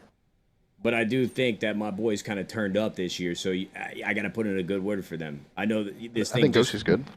All right, Krem's nasty too. Nasty's pretty nasty, and so is JoeDeceives. You know, but you can express your opinions in private when I'm not put in this position. But if you want back on, bro, you're in. LA Thieves, book it, bro. You can stay on OpTic with Hector, but you got to rock LAT while you're playing first. That's all I ask. Right. Done. Say less. I'm not trolling, and I am 100% dead serious. I believe it. Like everything I'm hearing. Okay. Keep that in the back of your mind. I will. There you go. I mean, I'm gonna lock it there. Can I also say before we talk about COD and stuff, if Wolverine needs a new person to play him, Nashon could play Wolverine today, bro. Tell chat. Am I faded for this? Look at his hair. Look at his. He's kind of built, low-key. He got the chops. Like, he could be Wolverine tomorrow if Hugh Jackman wants to step away. Deadpool Wolverine 2 featuring Matthew Nadeshot. Like, no bullshit. He's on that Scum 2013 TRT, if you know what I'm saying. He's looking good, man. But, okay, now we can talk about the actual juice. Malnourished Wolverine for sure. I mean, he might have to get in the gym a couple days, but, I mean, he's already got this part going on. Wolverine from that film when he's like old and decrepit or whatever, like spin off or whatever it's called. Like, what do we think about LAT Formal? Any type of truth to it? Any type of possibility to it? Or is it just hopeful thinking overall? What do you think? I mean, I love this shit, right? I actually think, like, it's very interesting if you're a Thieves player and you're hearing this, but at the end of the day, like, Formal's formal, right? I guess that's kind of the first question to answer before we talk about where he might go, is, like, how good could he actually be? If Formal actually came back... Fucking disgusting. How good, like, you know, would he be top 10? Would he be top 5? Would he be top 15? Like, is Formal washed up? Because I don't think he's washed up. Like, this, if a Formal's committed, if he likes the game, if he wants, because he's talked about wanting to come and play Black Ops 6. He's got a couple of reservations, but he does say that he's interested in at least contemplating it, and he's probably going to be done with Halo after this year anyway. So there is a good argument to say that Formal could come back. You know, I'm intrigued here in the chat, like, how good do you think he'll be? Maybe I'll put a poll in where you guys discuss it real quick. Yeah, sure. You have to, I mean, in my head, I think Halo is a harder game to play than COD. I think it has a lot more movement, obviously, a lot more tactics to it. You got to, you know, nade placements matter. There's a lot to Halo that I think is more difficult. Less aim assist, you know, all these type of things. So I think, actually, if Formal would come back to COD, it would be so much easier than playing Halo, to be honest. So I think he'd be farming. I think he'd be farming people, having a good time. He spoke on how, I think there's a clip, I don't know if we have it up here, but how aim assist is worse in COD, obviously. It's like just... Yeah, I did have that one a little bit later, yeah. Yeah, we'll take a peep at that when it comes up, but I'm 100% of the camp. I've kind of gone, like, top... What I've gone for is, like, play overall. But, yeah. Overall, you think? What number? Yeah, overall player in the league. Out of the 48 players in the league, where's Formal sitting? Top 10. Top 10. I firmly see Formal in a top 10 position because, you know, there's still likes of Simp, HyDra, Scrap, you know, even, you know, Cellium. Obviously, definition 2. I want to see Dashy play Formal in the year 2025. Like, that would be... 2025. That's what I want to see. Everyone would be in the venue, one gangster tear just rolling out of their eye. Just one. Dashy versus Formal. It'd be sick to see. But yeah, I think top 10. I'm gonna hold him a top 10 player if he decides to come back in Black Ops 6. I think it's gonna be a good game for him to come back on. The only concern I have is that Omni moving is gonna piss him off. That's the one concern I have. Gonna piss everyone off. Agreed. But I'm saying he might get really tweaked out by that. Plus the aim assist, of course. It'd be like 2 reasons to tweak. Nah, he's played Halo. He's fucking his mental's strong as fuck. That game's shit. If snipers come back too, top 8. If snipers are back in Black Ops 6, top 8 instead of top 10. I think anyone said anyone's a top 8 player in the world. You don't think anyone said that before? Nah, it's always top 5, top 10. And that's why I'm on this bitch, because I'm unique, okay? Top 8. He's a top 8 player. I know. I couldn't even tell you what I think you would be. Trey's sleep, his lack of sleep right now is catching up little by little. It's creeping on him right now. I know. I'm in my Zen mode right now. A lot of thinking, not a lot of shouting.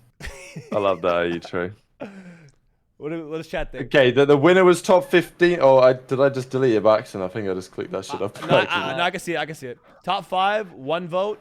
Washed, 2 votes. Top 10, 41%, 9 votes. Top 15, 10 votes, 45. So it only beat top 10 by 1 vote. So yeah, so people thinking he's like, top, 12th, 13th best player in the league if he came back, which may be about right. Like, but is that good enough to be, going to Thieves? Absolutely. And he might be better than that. So this is last week I talked about the fact that Slasher back to Thieves. I like it. That makes a lot of sense. If you get Formal in, it does it accomplishes a similar thing as far as I'm concerned. So that's what I would look to do if I was Nadeshot. The question is, are OpTic going to let this happen? Does Formal want this to happen? Because Formal let go into the OpTic team. My feeling is on this one, to be fair though, is that if Formal is going to go anywhere, and OpTic are going to let him go anywhere, as in they're going to loan him. Thieves is the one team they might actually loan him to. They ain't going to loan him to FaZe. They ain't going to loan him to Toronto, probably. They're going to loan him to New York. But Thieves, it's Nadeshot, right? Those are the boys. It's Nadeshot. So, also, it's not putting OpTic's position that much at risk. I'm gonna, you know what I'm saying? Well, I mean, yeah, that's the question, right? Because if you're Nadeshot, you're trying to go from being 4th at this year's champs to, trying to, 4th best team right now, probably 5th best team. Let's be honest, at FaZe, whatever. Next year, you're trying to be 4th or 3rd or maybe 2nd best, whatever. So you're trying to make progress. You're only bringing Formal in to try and win you championships. But at the same time, yeah, it's not like you're sending Formal to FaZe. Yeah. Yeah, I agree. Give me Ghosty, Formal, Nero, and 1. I mean, that's also a viable option. It's basically what I said last week, but with Formal instead of Slasher, which I'm also down for. And also, this would be just so good for storylines, right?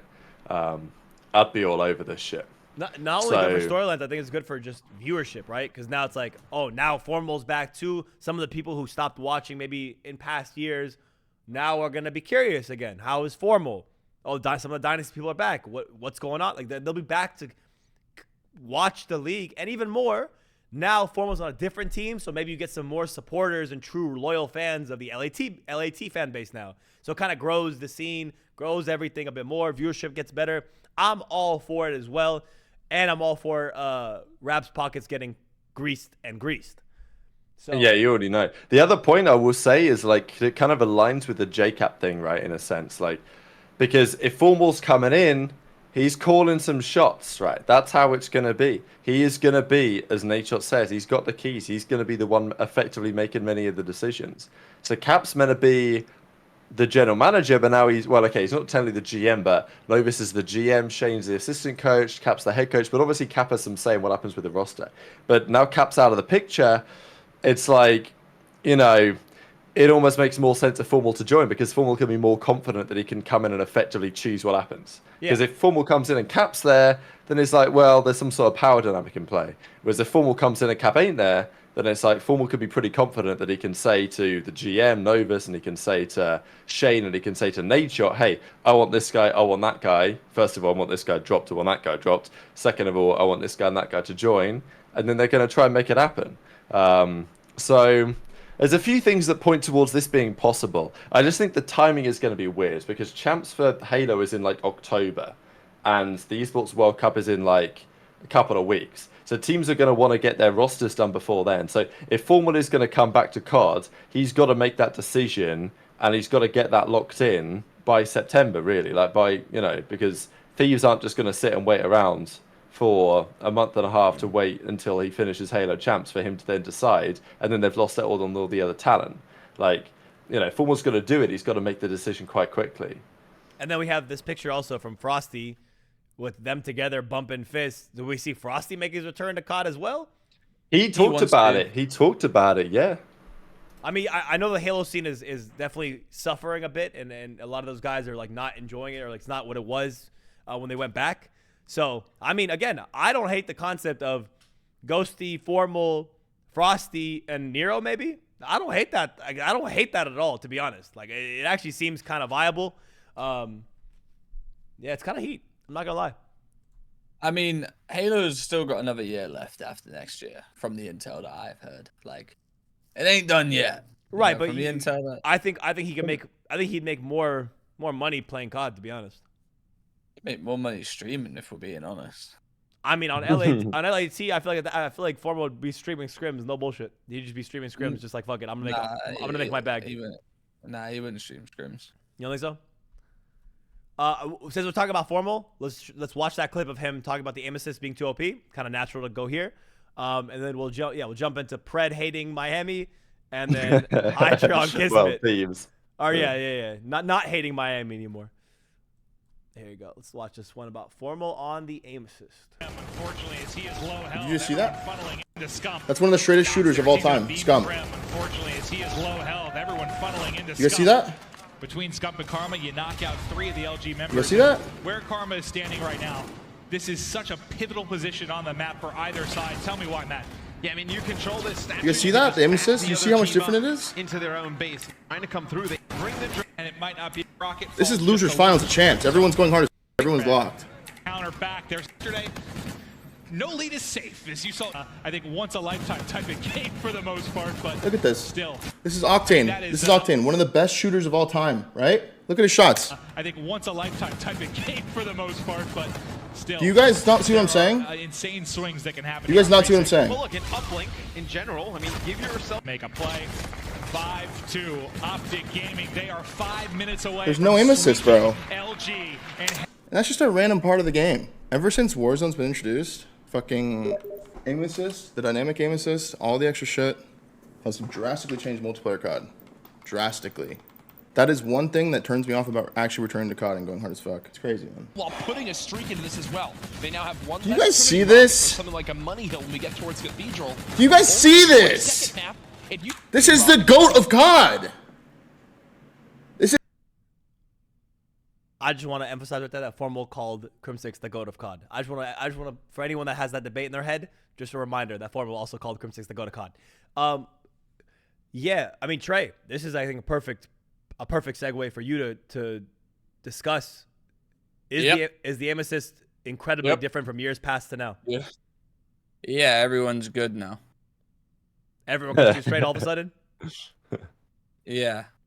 Now, back then the players were just dog shit. Nowadays, you put some of these motherfuckers against me on Black Ops 3 on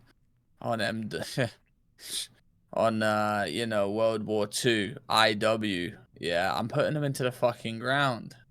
But you put them on these new games against me. You're gonna ask me who? No, not who. I was gonna say, when is Warzone the big change? Do you agree with Formal that when Warzone came out, this has happened, or do you think it was a certain game that you noticed the big difference? Fuck yeah. Biggest game, biggest difference. MW 2019. So Warzone is the trigger basically. Yeah, because it caters to absolute shit stains. Wow. I think that's probably right. I mean, because like World War II it weren't easy to shoot. That's and what then that's what Black Ops 4 it weren't easy. Dynamic aim assist. Yeah, and then they ruined the game. So it's interesting though. I thought the Formal said like, that's the one thing. You know what I mean? Because it almost sounds to me like he's made his mind up on many of the other things that actually, you know what, I could do this. But he's like, this is the one thing that turns me off. But if he can get over that one problem, then it seems like in Formal's head, he's like, you know what? He's fairly decided. Like, you read between the lines, he's decided, basically. He seems pretty keen to me.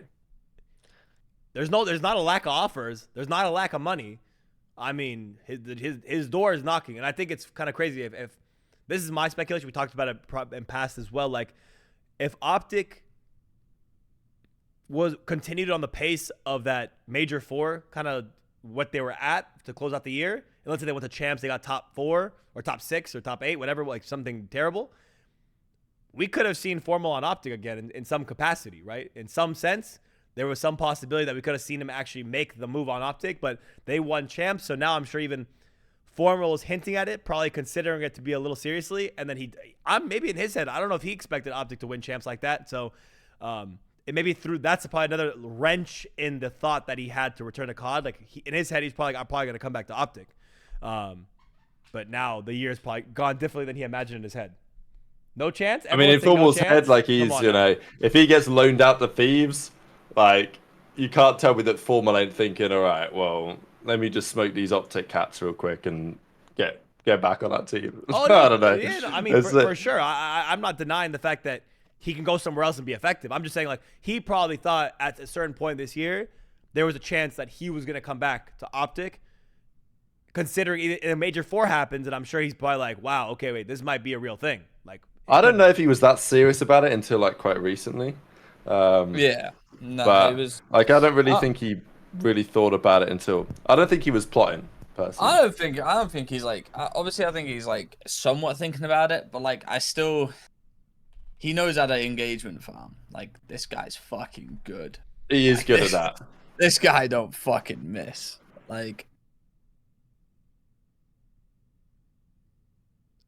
They say, also, the guy in the chat said, exclusive Ace did a video where the aim assist was buffed in MW2 as well. So MW one difference, MW2 again even more. So, like, I'm telling you, yeah. Listen, there's a bunch of shitters that used to shoot back against me. But you give me them on World War II. Back to challenges for you, buddy. Even, I'll be honest, even Vanguard's aim assist feels different than MW2, MW3, MW1. Like, even Vanguard, when I was playing the other day on 8s, like, even that aim assist feels different than what we have right now. So, like, it's definitely a difference. Dynamic also. I mean, I've talked about this directly with pros at a table before. Like, literally us 6, 7 pros at a table. We talked about, we've really in discussion been like, dynamic coming in has made people who couldn't shoot look like they can shoot. But when everyone was on standard, it did not look this way. So, hey, Dashy said it best. Dynamic aim assist making careers. I really wish everyone had. I honestly, deep down in my heart, wish we could return to a COD that didn't allow so many settings to be changed. Everyone is on the same FOV. You know, horizontal, vertical, you can change your sensitivity, but, you know, everything else I want to be the same. Your aim assist should be the same. You shouldn't be able to tweak it 0.97 this way. Like, nah, that shouldn't happen. I'm a fan of COD being standardized, so when you play, you're playing against people who are playing the same way against you. I'm a fan of that. I've already said we should just GA dynamic. I'm just saying it. Yeah. GA dynamic, keep everyone standard. I just think generally, as a competitive thought, more standardization across a bunch of settings. Like, Warzone ruined it, but, like, no single tap. Everyone should be on one setting when it comes to competitive. We should trigger this thing in the game. CDL rules for private match. When you trigger that, these settings are locked. You cannot change dynamic. You can't change your FOV. Like, things are set to be this way. It shouldn't be, like, all this Warzone added stuff thrown into the competitive side. That's where I do disagree with some of the changes that were made in the recent years. But yeah, let me continue on back to, you know. I think it was interesting, actually, what I just saw this in the chat. I thought it was from Saintlius, who was saying, because I was talking about how Formal, I don't think he was plotting, but he did make an interesting point of how Formal said after their champs win OpTic that he went round Dashy's to kind of see if it was chalked, right? Like, Formal said that he went around Dashy's house and was kind of gauging Dashy's mindset. But you can look at that one of two ways. Either Formal, as like a mentor to Dashy, is trying to make sure Dashy's in a good headspace, making sure that he's locked in for the World Championship and all this. But the way that Formal said it on stream, he did kind of say like, I wanted to see if it was chalked, which kind of implies I see the mindset here that maybe Formal went in there to speak to Dashy to say, okay, like, all right, well, what's the crack here for next year? Like, can I get on Dashy the team because you're out? done? Yeah. You know what I mean? Like, because this, you got to understand that Formal is built different to a normal person. Like, Formal, sure, he's mentored Dashy on some level, protege, whatever you want to say, but Formal still, I think Formal at heart is still like a cold-hearted winner. Like, and if he sees an opportunity and if he smells a chance, he's gonna take it. This is what he did. Like, people don't remember, like, when Formal first joined OpTic fans didn't like him because Formal had a bad reputation for being a team hopper, sketching on teammates, screwing people over to climb the ladder. That's my dog. Yeah, I mean, that ain't wrong. Like, in many respects, that ain't wrong. But like, it worked, right? It's part of the reason why it's so good. So someone said, I think that's Somebody said, whatever you need for your next video, Rap. Bro, listen, what we do, we gotta take the orange, we gotta take the lemon, and squeeze every drop I mean, it's just out, interesting. okay? Like, is that not interesting speculation? Like, I'm here for it. I like it. I honestly like that. I like what you did there. Honestly, I'm a fan of how you took the lemon, we squeezed it, you looked back at the lemon, you said, this is not done. Boom! And more juice came out. I love that. That was good work out of you. Let's continue on. Yeah, AG Pred talks about his hatred, moving on from his hatred of Miami and shifted to LAT JoeDeceives. Let's hear what he has to say here. And I have some talk from our podcast that's coming out very soon. But I'll talk about that after this clip. Nah, Joe shouldn't have stood up, bro. I'm sorry, dude. He said, look at me now. Look at me. Yeah, fucking look at me. Oh, bro. I saw red, bro. I actually got so pissed. I was so tired. They were talking crazy, and then the three of them on the control, Cramp had 6 kills, and I'm like, this is a free reverse win. Oh my God. You guys.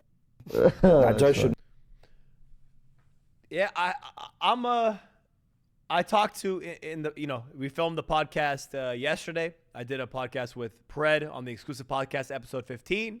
So make sure it should come out this weekend. I do ask him about JoeDeceives, champs, and everything else. That'll be on my YouTube. The Stocksman, yes, W plug. I'm plugging 100%. AG, we don't get paid for that, by the way, stream. We don't. He don't pay us for that. Yeah, it's crazy, huh? What the hell? It's good work, man. I'm under the BP umbrella. I'm under the BP umbrella, baby. It's under the network, okay? Listen. This guy's crazy, man. He did say, though, when I was talking to him in the podcast, so I'll bring some context outside of this because I asked specifically about this. He was just saying generally how, like, anybody talking crazy outside the game, you probably shouldn't do it when you play against him because he gets riled up by people talking shit. He says, like, it'd probably be better and OpTic could have lost the series if JoeDeceives and Kremp didn't stand up and do what they did. Like, there was a higher chance in AG's mind of them losing if those guys just sat down and just chilled. But instead, they got up and started talking crazy. He obviously wasn't riled up for Major 4. Oi. Wow. Well, no fans, that's how it works. But I do think with Pred, like, because Pred also said in another podcast about how Kremp basically got no dog. And this guy, he called him a single-digit merchant, which I thought was quite funny, really. Saying that Kremp always drops like 5 or 6 kills when he's about to crash out of a tourney. So, yeah, I don't know. I think the reason why I wanted to kind of bring this up more so is more like what would Formal do if he was to join? Yeah, single-digit demon. That's what they called him. That's insane. That's fucking insane. Whether like also, yeah, that's nice insane. One, brother. Yeah. So, but if you're Formal and you're coming in, as he said to Nate in the clip, he's like, Ghosty's good, but not too much respect for the other boys. So I started creasing when they was like, yeah, dude, boys, no, Kremp's nasty and Nasty's nasty. And he goes, if you want to, and if you're kicking those boys out, like, got to throw in a good word. Yeah. I know. I just think if Formal comes in, like he's trying to build a team that's winning championships, I don't know if he sees that potential in Joe or Kremp. I think they're just, well, I don't know. I think Kremp's, both players are talented. Kremp's a bit too inconsistent, does drop too many stinkers. JoeDeceives is a bit more consistent, but maybe just not talented enough. I don't know. Now's not the time to cook LA Thieves, Reb. They're good guys over there, man. Listen, they're fighting demons, right? Nadeshot's just gone live on stream to about 10,000 people and to the world now, saying that, oh, I would drop formal for any of you bums. Yeah, exactly. That's the thing. Like, you can't even talk shit because they just been pretty clear in his stance here. I do think EWC is gonna tell a little bit in terms of what we can expect to see. You know, when we get to the World Cup, how Thieves perform, because top 4 at champs, if they can replicate that, if they can go one better, like this to me, I think this is a lot, this tournament, of people fighting for their spot in some respects. Like, there's cash on the line, but also if you're Thieves, you're probably making some sort of change after this tourney. You've probably got to level it up for next year. So if you're Joe or Kremp, you're probably fighting to be the best SMG, because if you are, you might stay. And if you're not, you're probably going to go. Yeah, I 100% agree with this take of yours. I think LAT, regardless, unless they won champs somehow or got like got into grand finals, basically, I think they know they overperformed. Biggest thing for them is just getting an upgrade. Specifically, I mean, before all these options came available, I think it's just helping Ghosty on the AR role and maybe getting one other sub. But now that the market has opened up as much as it has, I think it's put them in kind of an interesting position where, who knows, maybe you pick up Ghosty. Oh, no, excuse me. Formal and Frosty. Ghosty and Frosty sounded in my head for some reason. Dyslexic just crossed in my head. But if it was any other circumstance, I think if we didn't see all this kind of shakeup in the league in the bottom 8 and just other people trying to come back in, I do see a world where Kremp could have stayed on. Stays on, maybe remains as a sub for that team. I do think, again, I said this last week with you, Rab, I think that they still should keep Kremp as their sub player, like a substitute player, just in case. He'll just get an offer from another team. Possibly. I mean, there's a good chance. They just got top 4 at champs. Like, yeah, good chance he does. But let's say hypothetically he doesn't. I think one of these guys, whether it's Nasty, JoeDeceives, Kremp, if any of these guys doesn't get an offer from somebody, LAT, I think, not even doing the right thing. I think they've shown that they are quality players. Should keep them as a substitute player just in case. That's my opinion, at least for the LAT team.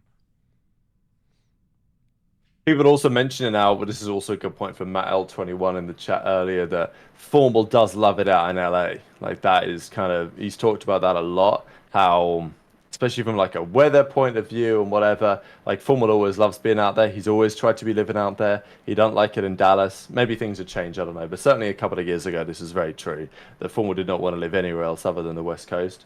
And Thieves can say, hey, come live near the compound. So that's another pretty attractive offer, to be fair. Absolutely. I mean, we're supposed to talk about Pred, and we just went back to talking about Foremost. It's kind of hilarious, I'm just going to say. But this is one more thing I wanted to watch. Do we have a clip of the actual round 11 play? I feel like because it adds more context to Yeah, this. I linked that in the next link. The YouTube link is the play. Okay. Got it. So we can either watch that first or we can go the other way. Yeah, let's watch the clip first because it just makes more sense. Yeah, all good. Bang. Okay. He goes for the smoke. It's just so this is the HyDra's gonna be speaking on KiSMET's play in this clip. So let's take a peep of the game or map 2 of the Champs Grand Finals, and we're watching number 7 KiSMET. It's gonna be a bait. Shotzzy and Pred. These guys are desperate to find a kill. Here we go. 30 seconds. OpTic have got to get the bomb down. Subline is squad, a win! Shotzzy gets away. Looking for the next man in line. Sky's on the wallbang spots. Won't be a problem just yet. 20 seconds to go. 3v3. And they're going A. Pred through the middle of the map is able to go to A. You got the main advantage, but you are simply running out of time. Sid gets caught. And that's pretty much it. I remember, bro. Me and Trey when this happened. I think yeah. Rab, did you? I was there too. I think. It was us 3. Yeah, I was mind blown as well. Rab, you were definitely there. Yeah, I was definitely there. Austin was there too. This is like, you know, I love this show.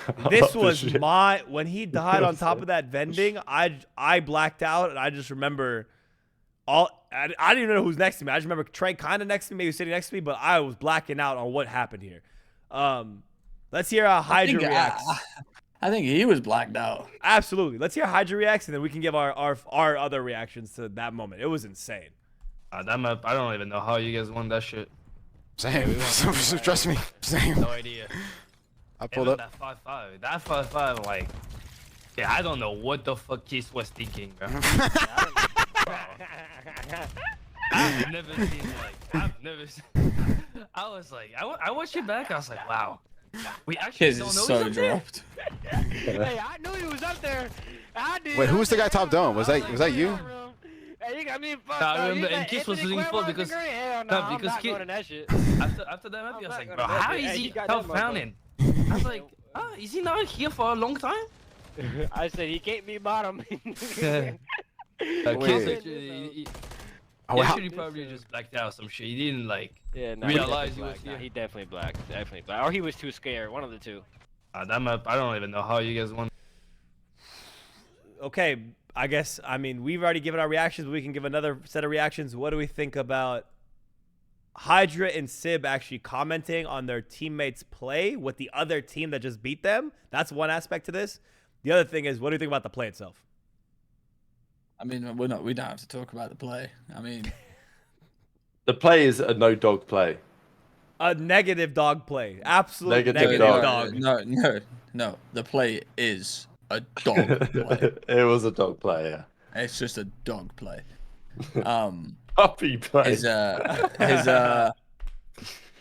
And listen, the thing after when I said KiSMET's drop, I'm not saying his drop, but it's like one of those things, right? Where it's like, you know, when a girl says to it, like, or like, yeah, great, yeah, cute guy, you know, not my type, you know, it's just another thing like, love the guy, but that was ass. Like, and it also doesn't sound too good talking about it with the ops.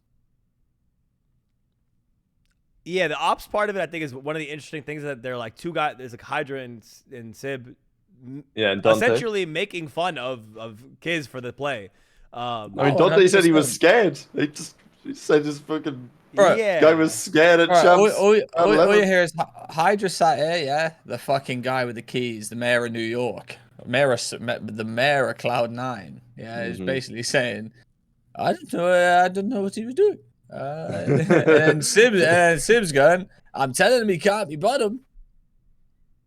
And I'm sat there thinking, yeah, he can't be bottom because he's just shot top, kids. So the other half of this too, I think that we were tripping on too, is the fact that Kiz could have got the kill. Like if you watch it again, Kiz could have even though it's a weird, like even though he's playing this fucking weird, he could have won the fight. Like I'm playing one more. OpTic got to get the bomb down. Subline is squad a win. He just decided to jump off the vending. He committed to the spot and then just ran off of the vending to die for free. No. Didn't die for free. He got fucking violated for free. Yes, it was all bad. I don't know. I don't know, bro. Kiz and Sky. Paco and Bruce are the opposite of ops. They're on a different team. They are ops. What'd you say? Six have put Paco and Bruce are the opposite of ops. They're on a different team. They're ops. I mean, they're friends, but I mean, at the same time, publicly, live on stream, I don't think I'm not a big fan of roasting your teammate live on stream. And you have another tournament to play. The year's not over. If the year's over, fuck it, do what you gotta do. But listen, you're still scrimming with this motherfucker. They're friends, but they're still ops. You know. Yeah, I guess my perspective is like it goes one of two ways because it depends what the relationship is exactly like with Kiz. Because if they're it can either be they're fed up with Kiz and he's on the chopping block, or it's like we're so committed to KiSMET that, you know, we're happy to talk about this publicly because we know KiSMET ain't going to take it the wrong way and we're not going to get rid of him anyway because that's our boy. Like that's one read, is that they're like hella confident in Kiz and therefore they don't mind talking about it. The other read is that it's chalked. So it's, you know, I don't know how Kiz would feel about this as well. Like if I'm seeing that clip, it depends on the relationship, but I'm thinking like, I mean, come on, bros. But at the same time, was Kiz pretty bad this year? Yeah. I mean, he was absolute bulldog mode at Major 4. Outside of that, puppy mode. So, you know, certainly a chance. Right now, by the way, you're on M for moot. Yeah, that's right. So, M, yeah, M from you. Just What in does case. M is from you? it had to be brainless, bro. It had to be brainless. Just as simple as possible.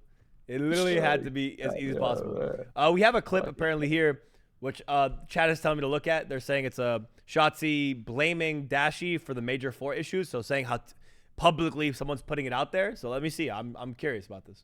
We can watch this one. Is it as clear cut as they're making it seem, or is it nuanced and subtle? Because this one is very clear cut. How HyDra and Sib are roasting. What'd you say? I said I would be the judge of this. Absolutely. But you were like, sometimes teams just have slumps, and you just got to work your way out of it. Was this the most severe slump you've ever been in, or has there been another one? Yeah. I'd say yeah, because bro, it went on for like a while. Because like I said, I we've gone, or throughout my years, I've gone through like slumps. Yeah. Whether it be individually or as a team, and this was definitely the most like longest one I've had like as a team in general, because I felt like our game plan was like there, and like our game plan was like correct. Obviously, because like we won now, so like it kind of just proves like what we were saying was actually correct. But it was more of like us applying to it, because like there's so many scenarios that we could talk about, but like we just had to apply what we talk about, like what we're actually saying. And that was like the biggest thing for us. Like we were saying so much shit, but we just weren't applying it. And like it got to a point where we just didn't know like how to, like. Mainly I feel like it's not about like who does less mistakes, but it's more of like the people that constantly do it. And it's not like a bad thing or whatever. It's more it was mainly Brandon and AG occasionally, not as like as much, but there was like a lot of scenarios where like we would be like, yo, Brandon, like whenever we're here, like you wrap this side and like this is how you play it. And like we'd get in the scenario again, and like he would do like the same thing that he did that we told him not to do. Yeah. And like I said, it's literally just him like actually just applying it and just going from there. Because like there's so many things we could talk about the situation for an hour. And, like, but like the player yourself, like you have to understand like, oh shit, like. I think we watched a good amount of it. I'll pause it from there, but good amount of it. Yeah, I was watching Shotzzy the movie. Oh no. We're back? We're lagging. I can hear you guys. Like the cams are frozen though. There we go. We're back now. It's good. Discord's messing up today. Yeah, I was watching Shotzzy the movie part 1. You know what? But that like people. That's very different. That's very different. That's very different. He's not calling him out like that. He's not blaming Dashy for the major 4. He's literally saying there's certain situations where because of the slump we're in, like. We just keep repeating the same situations, and Dashy was the guy that was doing it the most. Yeah, like he's critically analyzing the moment versus HyDra and Dante are saying, "Yeah, I don't know what the fuck the guy was doing. The guy's brain dead. They're saying basically the most important moment of their careers at this moment in time, KiSMET doesn't know what the fuck he's doing. Yeah, and very different analysis. And Dashy and the whole of OpTic, they're in a fucking slump, and they just can't get out the fucker, and Dashy's not fucking helping. And I agree with this assessment. I think. And then boom, he gets out the slump at champs, and guess what? The team fries, they win champs. Yeah, because that was probably the most important round they played of the entire tournament. Like they just lost map 1. Yeah, that was it. It's the chance to get back into the series at 1-1. They've got a 4 versus 3 advantage on defensive invasion. Like that is the round you've got to win. And then obviously Kiz makes the mistake, and now they're roasting him for it. So obviously look, Shotzzy's talking about Dashy, and it was quite interesting, right? Because if OpTic hadn't turned it around and won, then who the hell knows what happens with that team if Dashy was the one causing a lot of the problems going into the event. But Dashy got it right. They turned it around. They won the entire thing. Dashy MVP, and obviously it's a very different story. Do you guys hate the idea of New York pursuing formal for Skies? It just thought in my head. I mean, I don't hate the idea of anyone getting formal. The issue that New York have is, okay, this is from a content POV. FaZe, they got Draza, interesting character. Cellium's a pretty interesting character. Simba yeah, it is what it is. OpTic, good content players. Toronto got Scrappy. New York, they don't really have anyone that's about it like that. How much drama are they getting in? Sib's pretty good. Yeah, I was gonna say it's an obvious answer of who's their content piece. Yeah, to be fair, Dante has stepped it up this year. It's good that they got him on the team. Obviously, the 0-4 drama and that, but I'm thinking if you want to make your team a bit more notable, obviously you're bringing Matty Piper into play. Then again, though, as I said before, I don't know if I see OpTic wanting to make that transition happen. I don't know. I feel like that's, for me, the biggest piece of that team that is, you know, if we're this critical on Cellium, Skies is just as slow as Cellium. And in Search, 100%. Yeah, Skies 100%. in Search is always one of the last guys alive because he's not engaged with his team. Even though he's the island player, that's not a good excuse. Yeah, he's clutch, but at the same time, I think that's one of New York's biggest pacing issues is that their main AR is so slow, so absurdly slow. And he's like, you know, I'll be the defender of the 1.2, so some people can say it's ironic that I'm saying this, but if he's dropping 1.2, there's less of a reason to critique. He's dropping like a 1. I think Skies' overall is a 1.03 or something. So I think an upgrade in that department, like a formal, would be a risk that I think New York should consider maybe. I don't know if there's any chance they could legitimately get him, but why not open the conversations? I know this is a KiSMET talk, but that was another thought that came to my mind. Yeah. I guess the question is, if you get rid of Kiz, who do you get if you're New York? Because I think I'm probably trying to get like Envoy, but I don't know how feasible that is from either side. I can't show this on the stream just because of copyright, but apparently Black Ops 6 servers are live and people are playing online in matches right now. Let me download this shit right now. I'm pretty sure it's like Jailbreak PS4. The ghost of Bob is the Twitter if anyone wants to look at it. It's just gonna get shut down quick, but it's actually fucking super embarrassing how billion dollar company. I can't show it, but I'll put it in our chat right now. Here, Rab, if you can find it. Yeah, all good. Yeah, I don't know what they've done to mess this up, but whatever. I mean, surely the beta's coming soon anyway. Do you know what I mean? Can't be that far away. No, the beta's a little less than a month away. Interesting. Okay. Not too far out. But it's just kind of insane the fact that this exists. Like, bro, the game's not out and people are playing online. Like, what? Game looks pretty good already, though. Also, the clips show 100. It's a 100 HP game. Interesting. Well, welcome back, KiSMET. The Bulldog is back. Keep him.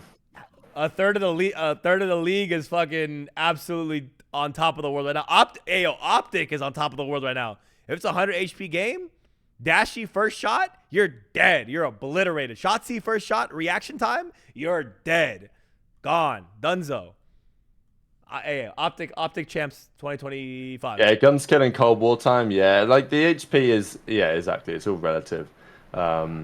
So yeah, we'll see. I don't think the time to kill is going to be like a Vanguard time to kill or anything like that. So I hear you. Last thing to talk about today is the top 20 players that we have from BP so far. Nope, not doing this in. Nope, not doing this again. What happened? They gonna cry again. I mean, they always do, but like, what the fuck? That's not our problem. They gonna cry again, Rab. Okay. They gonna cry. So far, here's our list from the top 20 players at NW3. Chat. I wish we had a number 1, but next week we might be able to get a little higher up here. Number 20, Nero. 19, Envoy. 18, Insight. Attach. Skies. Gwen. Abuza. Out of that, do we agree so far? I think it's not bad. I'm okay. I don't think it's bad. I'm okay with it. I think like the way that we tried to do this was to consider individual about 70% and then team about 30%. So it's mainly on how good they were individually, but obviously it's got to have some representation in terms of how their team actually performed this year. You know, Boozer and Gwyn being up there, obviously as kind of like the chief rookies of the year is, I'm guessing, I don't know where Estriel ended up on this. Probably I guess we'll not, see. Not top 20. Yeah, probably didn't even make it, which is kind of crazy to me. But to be fair, like I had him in and around that ballpark, I suppose. So I guess it makes sense. And the numbers for a Bruiser and Gwyn do kind of back that up in some respects. Skies, I think it's quite interesting how Skies Attach and Insight, I think, are like really rather similar players in the way that they played for their teams this year. And they were all kind of in the same ballpark.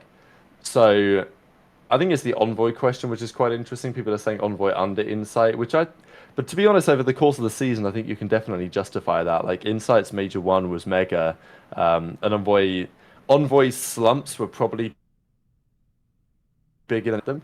So I think they were both borderline players. But yeah, we had 2 Vegas players in the top 20, but they still didn't really do that much. The only thing I disagree with, I actually don't even disagree, but I just don't like the disrespect this year all around Attach. I just don't like it. You guys know, obviously, I talk about it a lot, but was he the 17th best player? The team aspect of this, you said 30% is the team aspect. Then I think it's a fair assessment, right? But yeah, Attach was way better than Skies. I don't give a fuck. Attach was way better than Insight. Insight was dog shit. And Skies was pretty much not. I mean, they made champs. Yeah, you can win chips.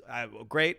But individually, if that's 70% of it's individual, yeah, no. I think, at least for what I want to see Attach over Skies. But maybe that 30% is just the little bit of bias that puts him above. That's at least what I think. Envoy at number 19, I guess team related puts him there.